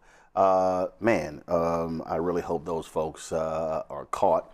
As a result, the museum estimates thousands of dollars are going to have to be spent in order to install a security system, repair the door as well. If you go to their website, what they have on their website, they have a donate button where you can go to actually donate to assist them. Now, keep in mind, this is an all-volunteer museum. It is located in the county where Harriet Tubman was born, and it tells her story. Now, there are other places around the country that recognize Harriet Tubman, but again, this particular museum located right there in Maryland is about supporting her legacy there in the home county. We want to talk right now with the director there because this is an important story. Linda Harris. She is the Director of Engagement and Programming for the Harriet Tubman Museum and Educational Center. Linda, glad to have you here. Man, it's a doggone shame. All the fanfare y'all had and some thieves broke in. How has the public responded since this story became public? Well, it's been great. First of all, thank you for having me. It has been overwhelming. I'm really taken by the generosity of people. So I think we're going to be okay. Do understand that we are the original Harriet Tubman Museum, opened in 1992. So we have kept her legacy alive for a long, long time. So when is the museum open? So 1990. No. I'm saying you opened in 92. I'm talking about days of the week and time. Oh, no. So we reopened. We had a flood last year, a pipe burst, and so we reopened in May. We had a grand reopening. We reimagined the museum. The museum is, each wall is a mural, and it depicts the story of Harriet Tubman's life, inside and out. So we had a grand reopening. People had started coming, lots and lots of visitors, and we were back in full swing. And then last weekend, we had this break-in. Someone broke in, tore off our back door, damaged the murals inside and out to get in and to take our collection box. So to repair those damages, what is it going to cost? Well, I'm getting estimates now. Just getting the door alone is about $3,500, and that's not the installation. Then we have to get cameras, we have to get lighting, and really secure our building now. So I don't have that number just yet. I'm getting estimates now. And the estimated time when you'll be able to reopen? Well, I hope we can open in a couple of weeks, but that will depend on the contractor when the door comes in. We ordered the door. It's going to take 7 days, and then we've got to get a contractor, get on his schedule, and then the lighting contractor and the security person. So, you know, I'm hopeful in a couple of weeks, but I really can't say because it's going to depend on the schedules of the people doing the work. You talked about you've had a great response. Yes. Have y'all put out a dollar amount that you're trying to reach to handle all of these expenses? So is it 30,000, 40,000, 50,000? Well, no, I think probably 25,000 would be the mark to get us fully protected, because we've been terribly naive in terms of how we've, you know, the museum. Linda, Yes. you need to raise that number, Linda. I need to raise the number. Okay. Yeah, because here's the deal. Okay, security system, the door, restoring the murals. So then you still want to have some excess. So Roland is saying, Linda, the number that you need to be telling the public, you want to raise $50,000. Okay.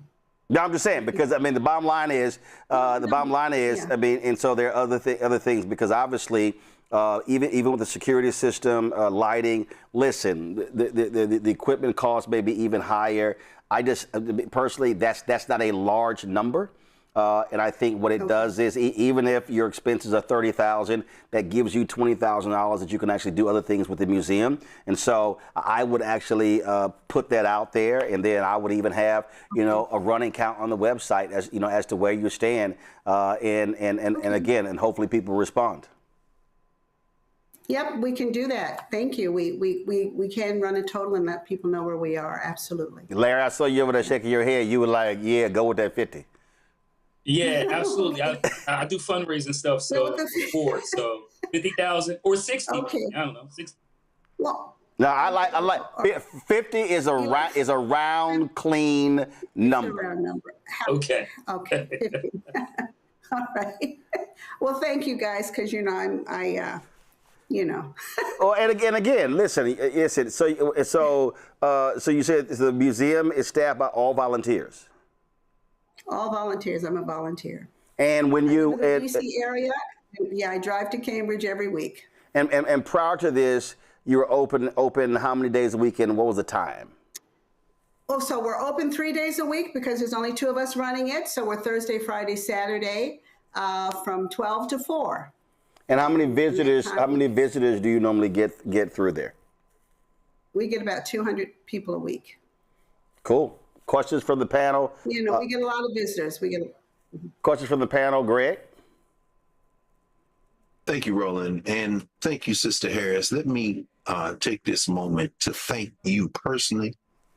We were there with the Mid-Atlantic region of the Association for the Study of Classical African Civilizations, a powerful young sister named Stephanie Tisdale out of Philly. And you walked that group through the center and through the surrounding areas last October. We were there for a 2-day conference. That is a remarkable space, just a remarkable space. And so I guess my question as I'm thinking about it, and I agree, that number might even be lower, 50,000, because I know what that did for them. For us, I'm going to spread this word from Philly and Baltimore and DC alone. You ought to be able to hit that 50, because those young people are going to do that. Any thoughts about tapping into the network of museums and cultural centers around the country? I say that because we were talking earlier about the Smithsonian, but as you know better than most of us, there's a network of these small museums. There's a Harriet Tubman home in Auburn, New York. I mean, there's so many places that I think that just natural synergy, as you get this word out, that I think those communities will small dollar donations and maybe 1 or 2 superstar athletes or something that says they're just gonna write you the check. But I know you're a one-woman gang because I saw it in action. But any thoughts about tapping into that network I would love to, but that requires time and running the museum, walking the Underground Railroad, getting people in. There's only so much we can do, and so I would love to be able to have that and be able to reach out. But I'm one person doing many things, so I would need help to make that happen. Jolanda, I'm going to be one of those people. Sorry, Jolanda, go ahead. So I'm sitting here listening. There's only one Harriet Tubman. Everybody Black in America probably knows Harriet Tubman. There's only one place that Harriet Tubman was born. So despite the fact that there are other Harriet Tubman museums, y'all are special. Wouldn't it be a great thing? You're open for, I think you said 3 days, you got 2 people running it, because it's free to get in, it's my understanding. Yes, so that's correct. I think the 50,000 that Roland said is low, because after you get your security in and all of these things, you're probably gonna need cameras.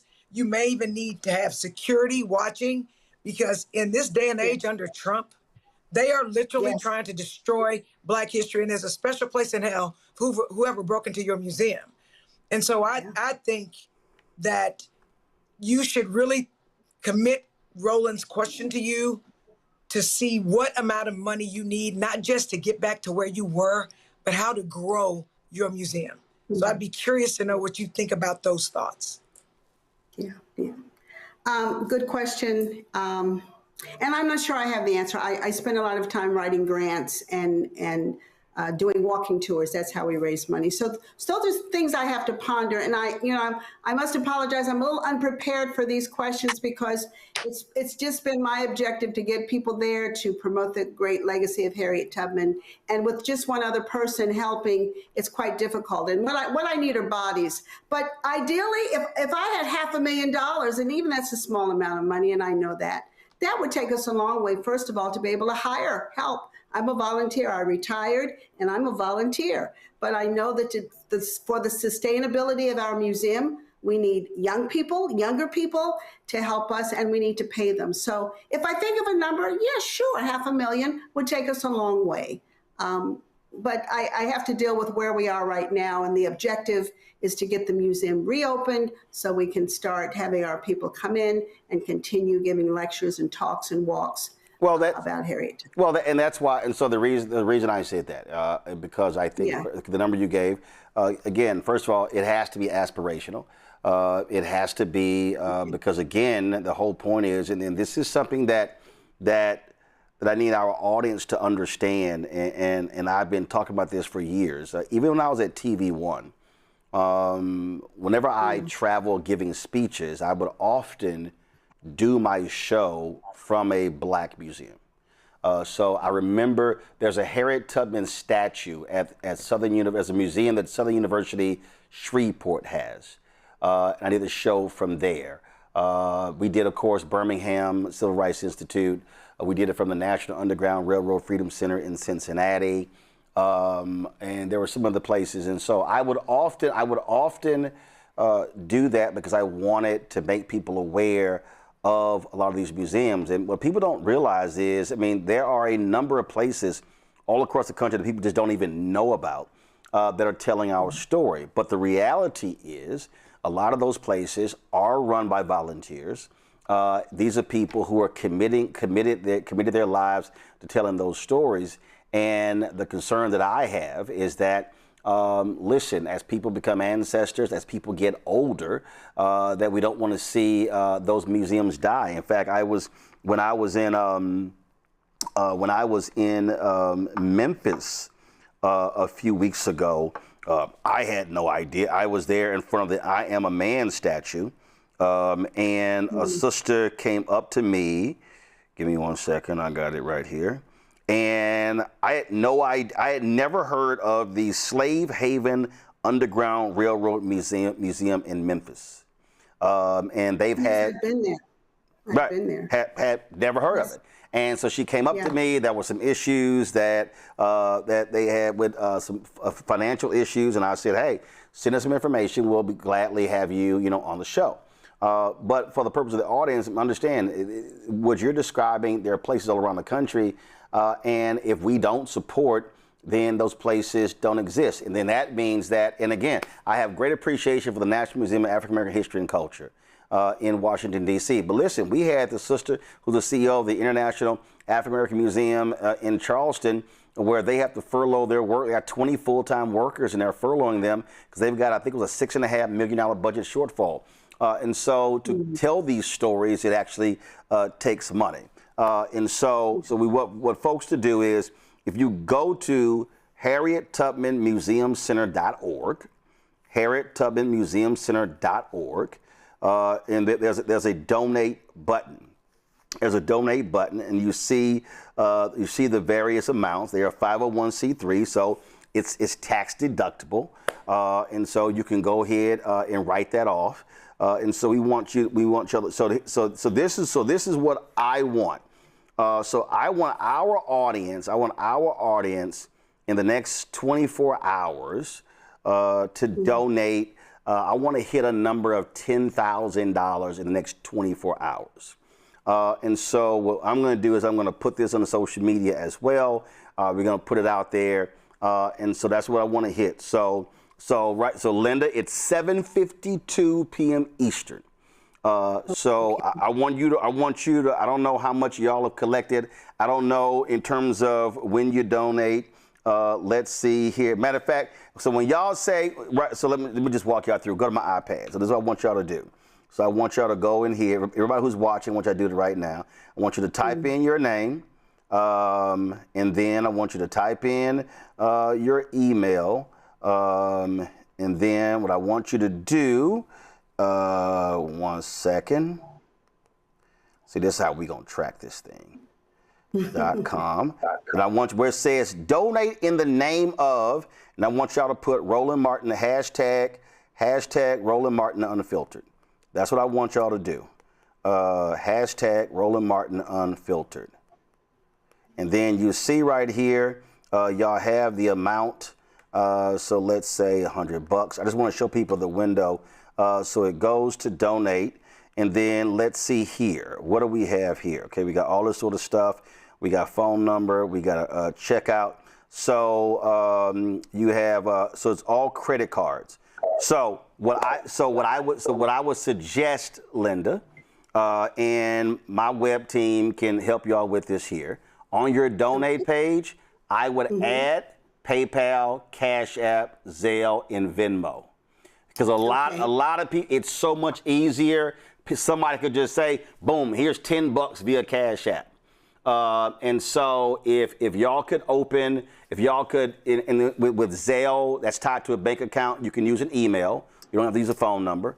We do that for the show. For PayPal, you can use, again, email. For Venmo and for Cash App. I guarantee you, if y'all add that, it's going to exponentially grow your donations. Because so many people contribute. I was just sitting here, and last thing here, I would also, on your donate page, I would use the address. And I know you may, listen, I'm not lying. I was just sitting here doing a commercial break. So we get I was sitting here actually depositing, hold on, checks and money orders, because there are people who watch my show who do not believe in credit cards, Cash App, PayPal, Venmo, Zelle. They straight old school. These are actual checks and money orders of people who watch this show. And so then that way you're giving people an opportunity. So I would just suggest that have the address on there where they can actually send in donations. But I would add PayPal, Zelle, Venmo, Cash App. That way you have all the donation efforts. So for our audience, if y'all want to give, go to HarrietTubmanMuseumCenter.org. And again, our goal is 10,000. So let's just say 500 of our folks who are watching decided to give. And those 500 people, that's an average of $20 each. And then that'll raise $10,000. That gets them to that $50,000 goal. So that's what I want to do. And so Linda, we'll check back with you in 24 hours to find out if we hit that $10,000 goal. And so let's initially ask for $50,000 in the short term, and then the long-term goal is to get your $500,000 goal. That would be fantastic. All right. That would be fantastic. So we'll check. Okay. We'll check back with you in 24 hours to see if we hit the goal. All right. Thank you so much. All right. Thanks a bunch. Thank you so much. Greg, I want to go back to you. As I was saying there, a lot of our people have no idea. A lot of these places is volunteers. When we were in Montgomery for the All Roads Lead to the South, we decided to stop by Dr. King's the parsonage, and same thing. Yes. It was two sisters there. They're volunteers. They give the tour. They tell people not to take photos of the house where he and Coretta Scott King lived because, again, they raise money for that. But again, these two older sisters telling the story about that church led by Vernon Johns before Dr. King came there, and the church that's church property. And again, this is our history, and here we are. Folks are mad and upset because Trump took down the panels in Philadelphia, and the rumors would happen at the National Museum of African American History and Culture. But museums like this are not government run. These are run by our people, and we absolutely have an obligation to support. That's exactly right. Something else that probably won't be mentioned anywhere else, certainly not on commercial news, entertainment, mass media today. Today is Ida B. Wells' birthday. And when you said that, until this moment, I'm embarrassed to say that it didn't occur to me, but when you said that, Roland, in Holly Springs, Mississippi, not far from the campus of Russ College, is the Ida B. Wells House and Museum. It's the exact same thing. It's a house run by volunteers. They don't have a lot of money, but that is literally the plot of land where Ida Wells lived after she was born in 1862. And Sister Harris, man, as I said, I thank you for having her because I got a chance to say this to her face. I mean, you talk about a tireless worker, and it is a beautiful, wonderful space. And she invited these young people in, college-age students and those in their 30s and 40s, and she literally stayed with them and just, it's truly remarkable and transformative. And you're absolutely right, bro. The King, well. Oh, Greg froze. Greg, start again because you froze right there. Go ahead. Okay, the parsonage that you mentioned, we were in Montgomery for something for the Fred Gray Institute a few months ago. And we went by there, parked the car, and literally in the block, as you know, from where Dr. King and Coretta Scott King lived, up the street, the place that was bombed when Yolanda was a baby.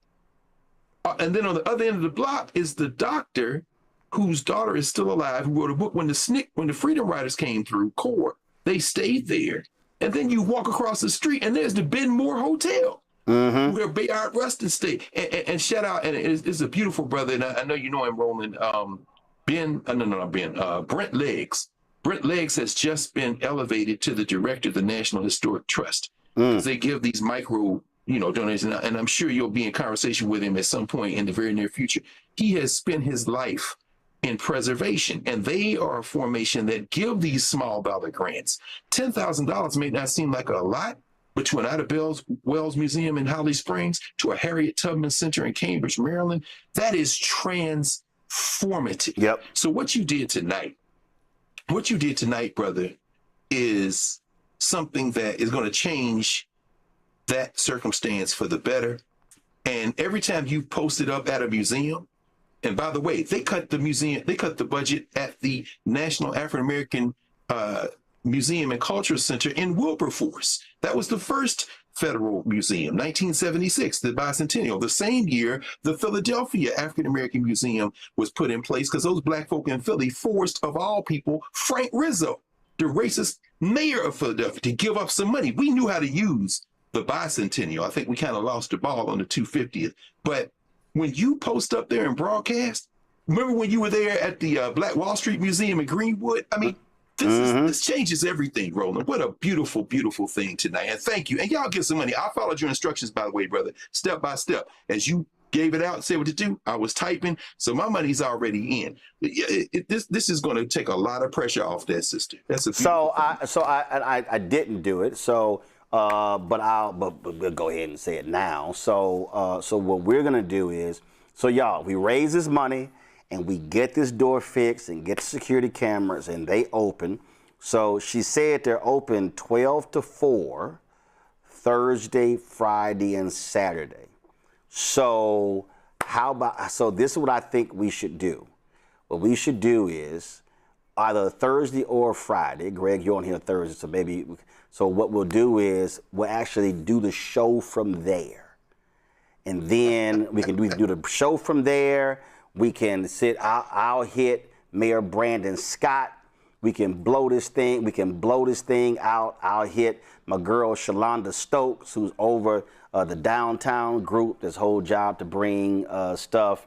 And it's a bunch of folk I already know there, state reps and state senators. Of course, the Alpha national head, Alpha Phi Alpha, Larry and Greg, our national headquarters is located there in Baltimore. So I'll hit our general president. And so what we can do is, so as a part of this, so here's how I'm sort of thinking this. So we raise this first 50, get the doors open, get the security system in, and then we use that as like sort of like a telethon to try to get them towards the 500,000. Because again, she's absolutely right. Folk are volunteering. Listen, if they open 3 days a week, you should be able to pay a couple of people to work, and you got to be able to build this thing up. So that's what we're gonna do. Can Roland, I know we're running. Can I do one thing? Because Representative Jones, thank you for correcting me. Not third ward, fourth ward. When I was in Galveston last Juneteenth for a ritual there, and then I came back to Houston, and my niece dropped me off at Freedom's Village. And those two sisters who run Freedom's Village gave me a tour of the whole place. That's another place that needs our money. Thank you. I just wanted to say that to you while you're here, Representative Jones. These little places are where our culture really is kept. So I just want to say that. Thank you, Roland. I want to mention that to you while you're here, Representative Jones. Yep, absolutely. And so that's what we're going to do. So y'all do this right now. Everybody who's watching, go to HarrietTubmanMuseumCenter.org. Click donate. When it says donate in the name of, I want you to put hashtag Roland Martin Unfiltered. So that way we can track the donations. Our target goal is to raise $10,000 in the next 24 hours for this museum. And so let's make it happen. And again, just like we say with this show, y'all, listen, if you can't give 20, you can give 10. If you can't give 10, give 5. You can't give 5, give $1. And if you can give more than $50, give more than $50. That'd be absolutely great. So we can make this happen. And so there we go. Before we do go, there's a couple of stories that we had. I'm not going to get to those, but I do want to pay homage to a brother who is now an ancestor. Roll out in memoriam.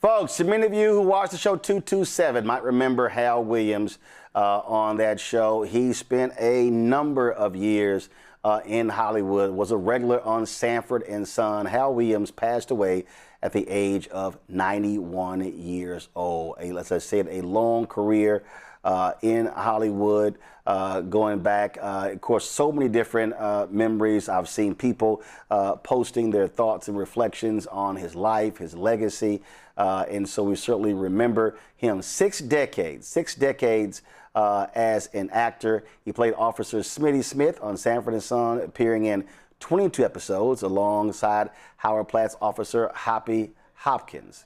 Of course, it was 227, the Waltons, Private Benjamin, On the Rocks, so many others as well. Beyond acting, he was dedicated to helping the next generation. He served as a longtime board member of the Los Angeles Actors Theater and founded the Mark K.A. Williams Memorial Scholarship Foundation, which provides financial support to students of color pursuing degrees in television and communications. Hal Williams is survived by 2 children, 3 grandchildren, 3 great-grandchildren. Again, he was 91 years old. And so I saw some folks, Jolanda, Larry, and Greg, they were like, oh, that was my 227 daddy. And again, a very popular show. Marla, you know, you got Marla Gibbs. You've got, of course, I saw Jack A. Post about him as well, folks remembering Hal Williams. Just be nice to him. That floozy. Okay, I'll be glad to talk to him. Oh, no, you won't. Fear of what? They can only kill me. Everybody dies.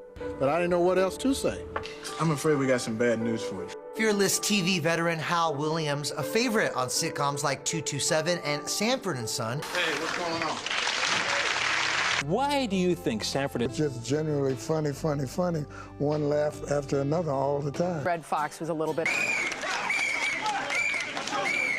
There were these classic scenes with you and Officer Hoppy. On the groundbreaking 80s sitcom 227. He played the memorable Lester Jenkins on-screen husband. Marla's full of energy and she's always coming up with ideas. This is the beginning of an era. Mary, if you're finished, could you come down off your soapbox long enough to fix your family some dinner? I did this project as a play for a year and a half at Marla's Theater. And when she started to put the television idea together, we reasoned that there was an audience out there for this show that wanted to see a positive family image, good things happening to people, and that a crossover audience could identify with. And I think that's the key to our show. We don't consider ourselves a black sitcom. We consider ourselves a sitcom that happens to have black actors. I knew from the outset that we had a real good show and a real good cast. I'm mobbed by people at church when I go to church every Sunday, in stores. Where's the show? Where's the show? And I can go anywhere in any part of town. It's not black people, it's people. That show. Me too. All those dramatic courtroom showdowns, am I right? We had a ball. Our condolences to Hal Williams. Greg, you gonna say something? No, I was just watching because he's from Columbus, Ohio, the famous East High School in Columbus. So watching those, man, you're right. Young people, if y'all, I know y'all watch this, Sanford and Son and 227. But these master actors, he was a social worker, believe it or not, in his 20s in Columbus, Ohio, and said, you know, I got a failing marriage, I got these children here, and I'm not happy in this job. He packed all his stuff up and moved to California, man. Left his children with his parents until he could get a house and get a situation, and then moved them all out to LA and took off. Imagine that. He was a social worker, man. I'm just so, thank you, Roland. Again, something you're not going to see anywhere else. Appreciate that, brother. Hal, wow. That's why we do what we do. Final thoughts, Jolanda, Larry. I would just say I love. First of all, oh, go ahead.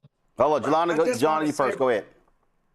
I just want to say, Roland, I just want to thank you for telling Black stories and the truth, because in this day and age, of course, with all the stories that we've talked about today, and it takes courage, and the way you uplift Black businesses and Black museums and just Black people is inspiring to me. And I'm so thankful that you're from Houston and that you went to school in 3rd Ward in my district. But that's all I want to say. And you let us know about people. I had the opportunity to meet Marla Gibbs. She is fantastic, her damn self. I did not know that she had a stage play, and that's how he ended up going. But I'm always surprised when I learn the stories that you tell on here. And that's what is important to Black people, which is to continue telling our stories. And we have to do it. If we don't tell our stories, nobody else will. Larry? I think the show tonight, among all those shows you have every week, every day, highlight why, Roland, we have to protect Black identity and culture. Because obviously, like, you know, Dr. Carr talked about, you don't have these conversations anywhere else, so it's critically important we continue to have them, but we need to back that up with money. Absolutely. Just a couple of more things, folks. Greg mentioned today the birth of Ida B. Wells Barnett. Also, today would have been the 79th birthday of Alexis Herman, former Labor Secretary, activist, phenomenal sister. Alexis became an ancestor April 25th, 2025. This was from 2017 when both of us were among the honorees with two others, including Cito Gaston and my man Hank was one of the Freedom Riders, when Henry Aaron picked his Courage Award winners, and I was delighted to be picked by him. And Alexis was in that class, and so I appreciate that. So yeah, she became an ancestor last year, and I was texting some folks, and they were talking about missing her tremendously as well. And so I wanted to definitely give her a shout out. And also, I wanted to do this here. I got one more, y'all. Again, you talk about why it matters for us.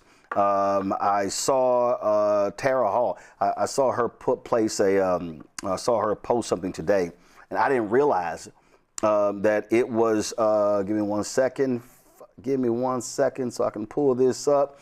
It was 5 years ago. We lost Biz Markie. Rapper DJ Biz Markie passed away 5 years ago, and I sent his wife. I sent his widow a text message saying that we were going to, that I was posting something. So his wife is, widow is Tara Hall. And so certainly condolences go out to the family. That was, he was, anytime I saw Biz Markie behind the microphone DJing, I knew it was going to be a great party. And one of the best stories ever, Larry, Jolanda, and Greg, he was DJing somewhere, and these cats started acting a fool, and they started fighting. And so Biz Markie started playing country music. And he said, if y'all don't cut this bullshit out, I'm going to keep playing country music until y'all stop arguing and fighting. Well, that stopped all them hood bros from fighting. But he said, I'm going to play country music until y'all stop. But Biz was a great brother, sorely missed. Again, it's been 5 years since he passed, and so just want to give him a shout out as well. All right, that is it for us. Let me thank Larry, let me thank Jolanda, let me thank Greg for being on today's show. I certainly appreciate it. And so, folks, do us a favor. Again, the work that we do, ain't nobody else doing. As a matter of fact, I mentioned IDB, did y'all get a shot? Did y'all get a shot? Because y'all know, go and show it again, because y'all know in our studio, I have 3 photos, and one of those photos is Ida B. Wells with her famous quote regarding shine the light of truth upon them. And she was an absolute bad sister and a phenomenal journalist. And I love the story. I saw that somebody did a story, and it was on the women's suffrage march. It took place in 1917? In D.C. and the white women wanted to appease the racists in Congress. So they said black women had to be at the back of the march, and they couldn't march up front. And so Ida B. Wells Barnett acted like she was leaving, and then she actually just slid right up front next to them. And a few weeks earlier, Delta Sigma Theta was actually founded, and them sisters from Howard decided to go ahead and hop in. They said, no. They got in their caps and gowns, marched not in the colored section. They marched in the college section at the women's suffrage, and they were like, I dare y'all to take us out of line. So Ida B. Wells Barnett being a subversive, but that's who she was. And so that's why we honor her with our portrait there. And you see, of course, Harry Belafonte, James Baldwin, and I've got, my goodness, I've got, Angela Davis in here, Dr. King in here. And I am commissioning, I got to figure out where I'm going to put it. And I'm probably going to put it right there. I know I have that Colin Kaepernick piece that was given to me by an artist in Sacramento. We got the Juneteenth flag.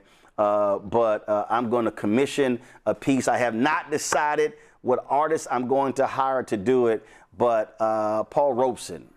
Paul Robeson is a name that you talk about, a freedom fighter, and whose name has been largely erased from not only American history, but Black history. And so I want us to make sure that we are properly paying homage, because that was a bad brother. If y'all have not read or studied up on Paul Robeson, trust me, you need to understand that brother was a superstar athlete, singer, actor. He was a lawyer, a true Renaissance man, and somebody who put it on the line. We have that book from Howard Bryan on Paul Robeson and Jackie Robinson. I read the biography of Paul Robeson years ago, but trust me, that's a name that rarely ever do you see Paul Robeson's name mentioned when we talk about iconic figures in Black history. You'll hear Denmark Vesey, Martin Delany, Frederick Douglass, Addie Wells Barnett. You'll hear A. Philip Randolph, Langston Hughes. You'll hear all those names. Rarely will you ever hear Paul Robeson, and understand he was the most popular African American in the world. In the world. And the federal government said, we got to take this brother out. So just another thing right there.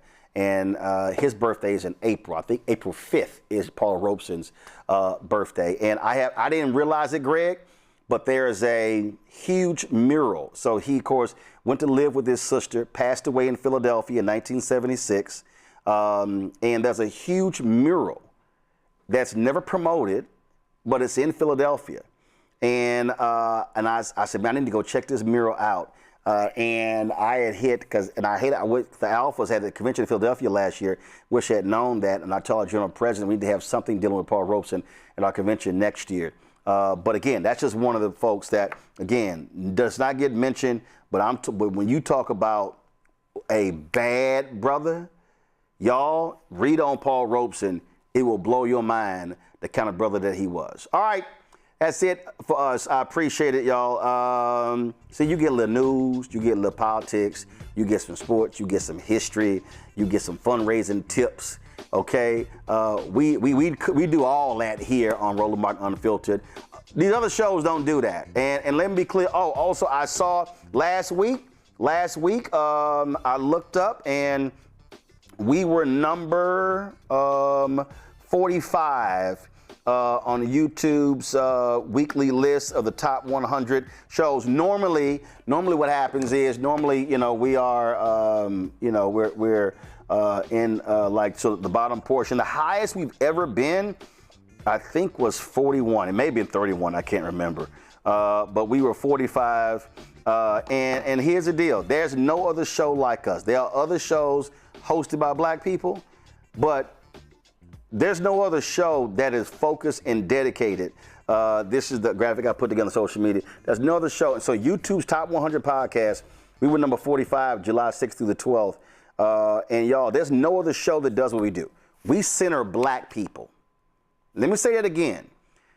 And they say nothing against other Black folk who got shows who cover mainstream topics. But on this show, we center Black people. And the fact that of YouTube's top 100 podcasts every single week, and we're talking Joe Rogan, Midas Channel, Megyn Kelly, Ben Shapiro, all these shows, there is no other show in YouTube's top 100 that centers African Americans. And so that's a testament to y'all who watch. It's a testament to y'all who check out what we do. And all that's important, and I've made it clear, we're not gonna stop. We ain't changing what we do. We're not altering what we do. We're gonna keep doing what we do because I believe it's just like with our Black newspapers and others. I believe it is crucial that we have places that, as the first Black newspaper, Freedom's Journal, said, we wish to plead our own cause too long of others spoken for us. That was Freedom's Journal, March 16th, 1827. And I just think that all too often, what happens is we have to be pushed to the back burner. When Yolanda talked about the speech she gave, where we need to be at the front of the table when it comes to politics, that's always been my issue. That we are a part of the story. We are a fragment of the story. whereas I just fundamentally believe we need to be the centerpiece. And so that's why we do what we do. And so when we ask for your support, that's what it's all about. We launched this show September 4th, 2018. We'll be 8 years on September 4th, 2026. It will be the Black Star Network will be 5 years old. And so this is where we started with 157,000 YouTube subscribers. This is where we sit as of right now.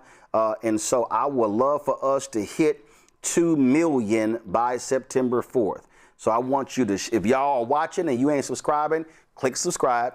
I want y'all to pass the word. I would love for us between now and September 4th to hit 2 million subscribers, because we're gonna keep doing this work, y'all.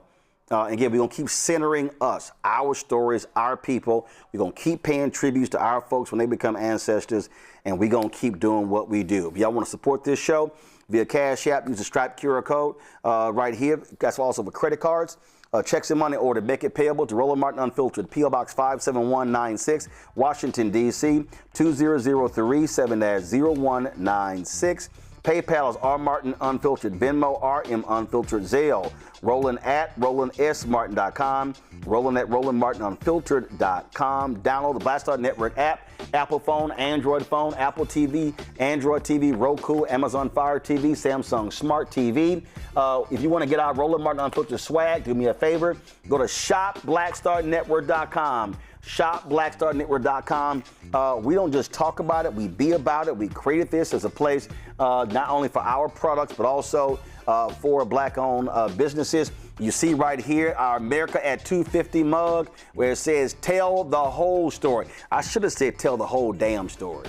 I know I be cussing, but it's all good. But tell the whole story. This is our mug right here. I don't cuss as much as Jolanda, but this is what we do. We got this quote from Dr. King. If you want a tote bag right here, this tote bag says, be true to what you said on paper.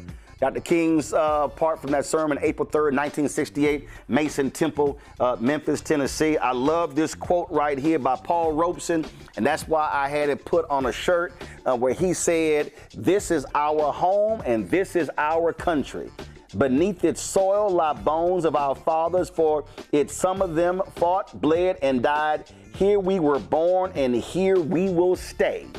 And so that's what Paul Robeson said. And then James Baldwin said this here, I love America more than any other country in this world, and exactly for this reason, I insist on the right to criticize her perpetually. And so that's another fantastic. And of course, we got Roland Martin Unfiltered at the bottom. I'm actually having them change this because I want America 250 at the top. So I want America 250 at the top, and that quote at the bottom in that same color scheme. And then we have this is our America 250 shirt. America 250. Tell the whole story. And then, of course, he doesn't get mentioned because he purposely left the movement. Read his book as well. He was a mathematical genius. He left the civil rights movement because he feared becoming a civil rights celebrity. Some of y'all gonna get that. But this Bob Moses left the movement because he did not want to become a civil rights celebrity. And so he had this great quote here that I love. We're not here to bring politics to our morality, but to bring morality to our politics. And Bob Moses said that in 1964. And then here's another one of our shirt. We are not fully free. Freedom is a work in progress. This is one of our Juneteenth shirts. And again, we have the Dr. King quote on the shirt as well. Be true to what you put be true to what you put on paper, be true to what you said on paper. So go to shopblackstarnetwork.com for our shirts of our show, but also these t-shirts as well. And y'all, I'm sitting here burning the Tribe and Oak candle. We had them on the show. This is their leather coconut Santal soy wax. We had them on the show a couple of nights ago. Their candles and other items you can get. Yes, I have a lit candle on the show. Matter of fact, I came in here and I was like, where the hell is my damn candle? Who moved my candle? So to everybody who in the control room, leave my damn candle on my desk. All right? All right. All of these products you see over here, y'all, these are black-owned products. Everything that you see right here, these are black-owned products. Of course, we created this as an opportunity because we wanted to highlight black-owned businesses. We wanted to give these black-owned businesses an opportunity to sell their products. Marketing is extremely expensive, but it's also an opportunity for you to support this show. So when you buy these products, and I have, you got black-owned toilet paper, tissue over there, you got backpacks, crossword puzzles, candles, you got all kind of stuff. When you buy these products, you're also supporting this show as well. It goes to fund this show. We don't have millionaires and billionaires, contributing to us. To my knowledge, and I see all the names, I don't know of one sports figure who has cut a check to support this show in almost 8 years. I know 2 celebrities. One is a group, one is individual. I only know 2 celebrities that have cut checks that financially support Roland Martin Unfiltered. And I appreciate them, one of them, a big check, and I appreciate that. But listen, the reason this show has worked because regular and ordinary folk have made it possible with their contributions supporting us, and so we appreciate that. And so again, support our black businesses, support the show. It helps us. It helps with our other shows. And as I said, you're gonna see the promo soon of a new show with Jeff Johnson, the Targeting Brothers, that we're going to be launching very soon. And so trust me, look out for that as well. And so I appreciate it. I'm going to see y'all tomorrow right here, Roland Martin Unfiltered on the Black Star Network. How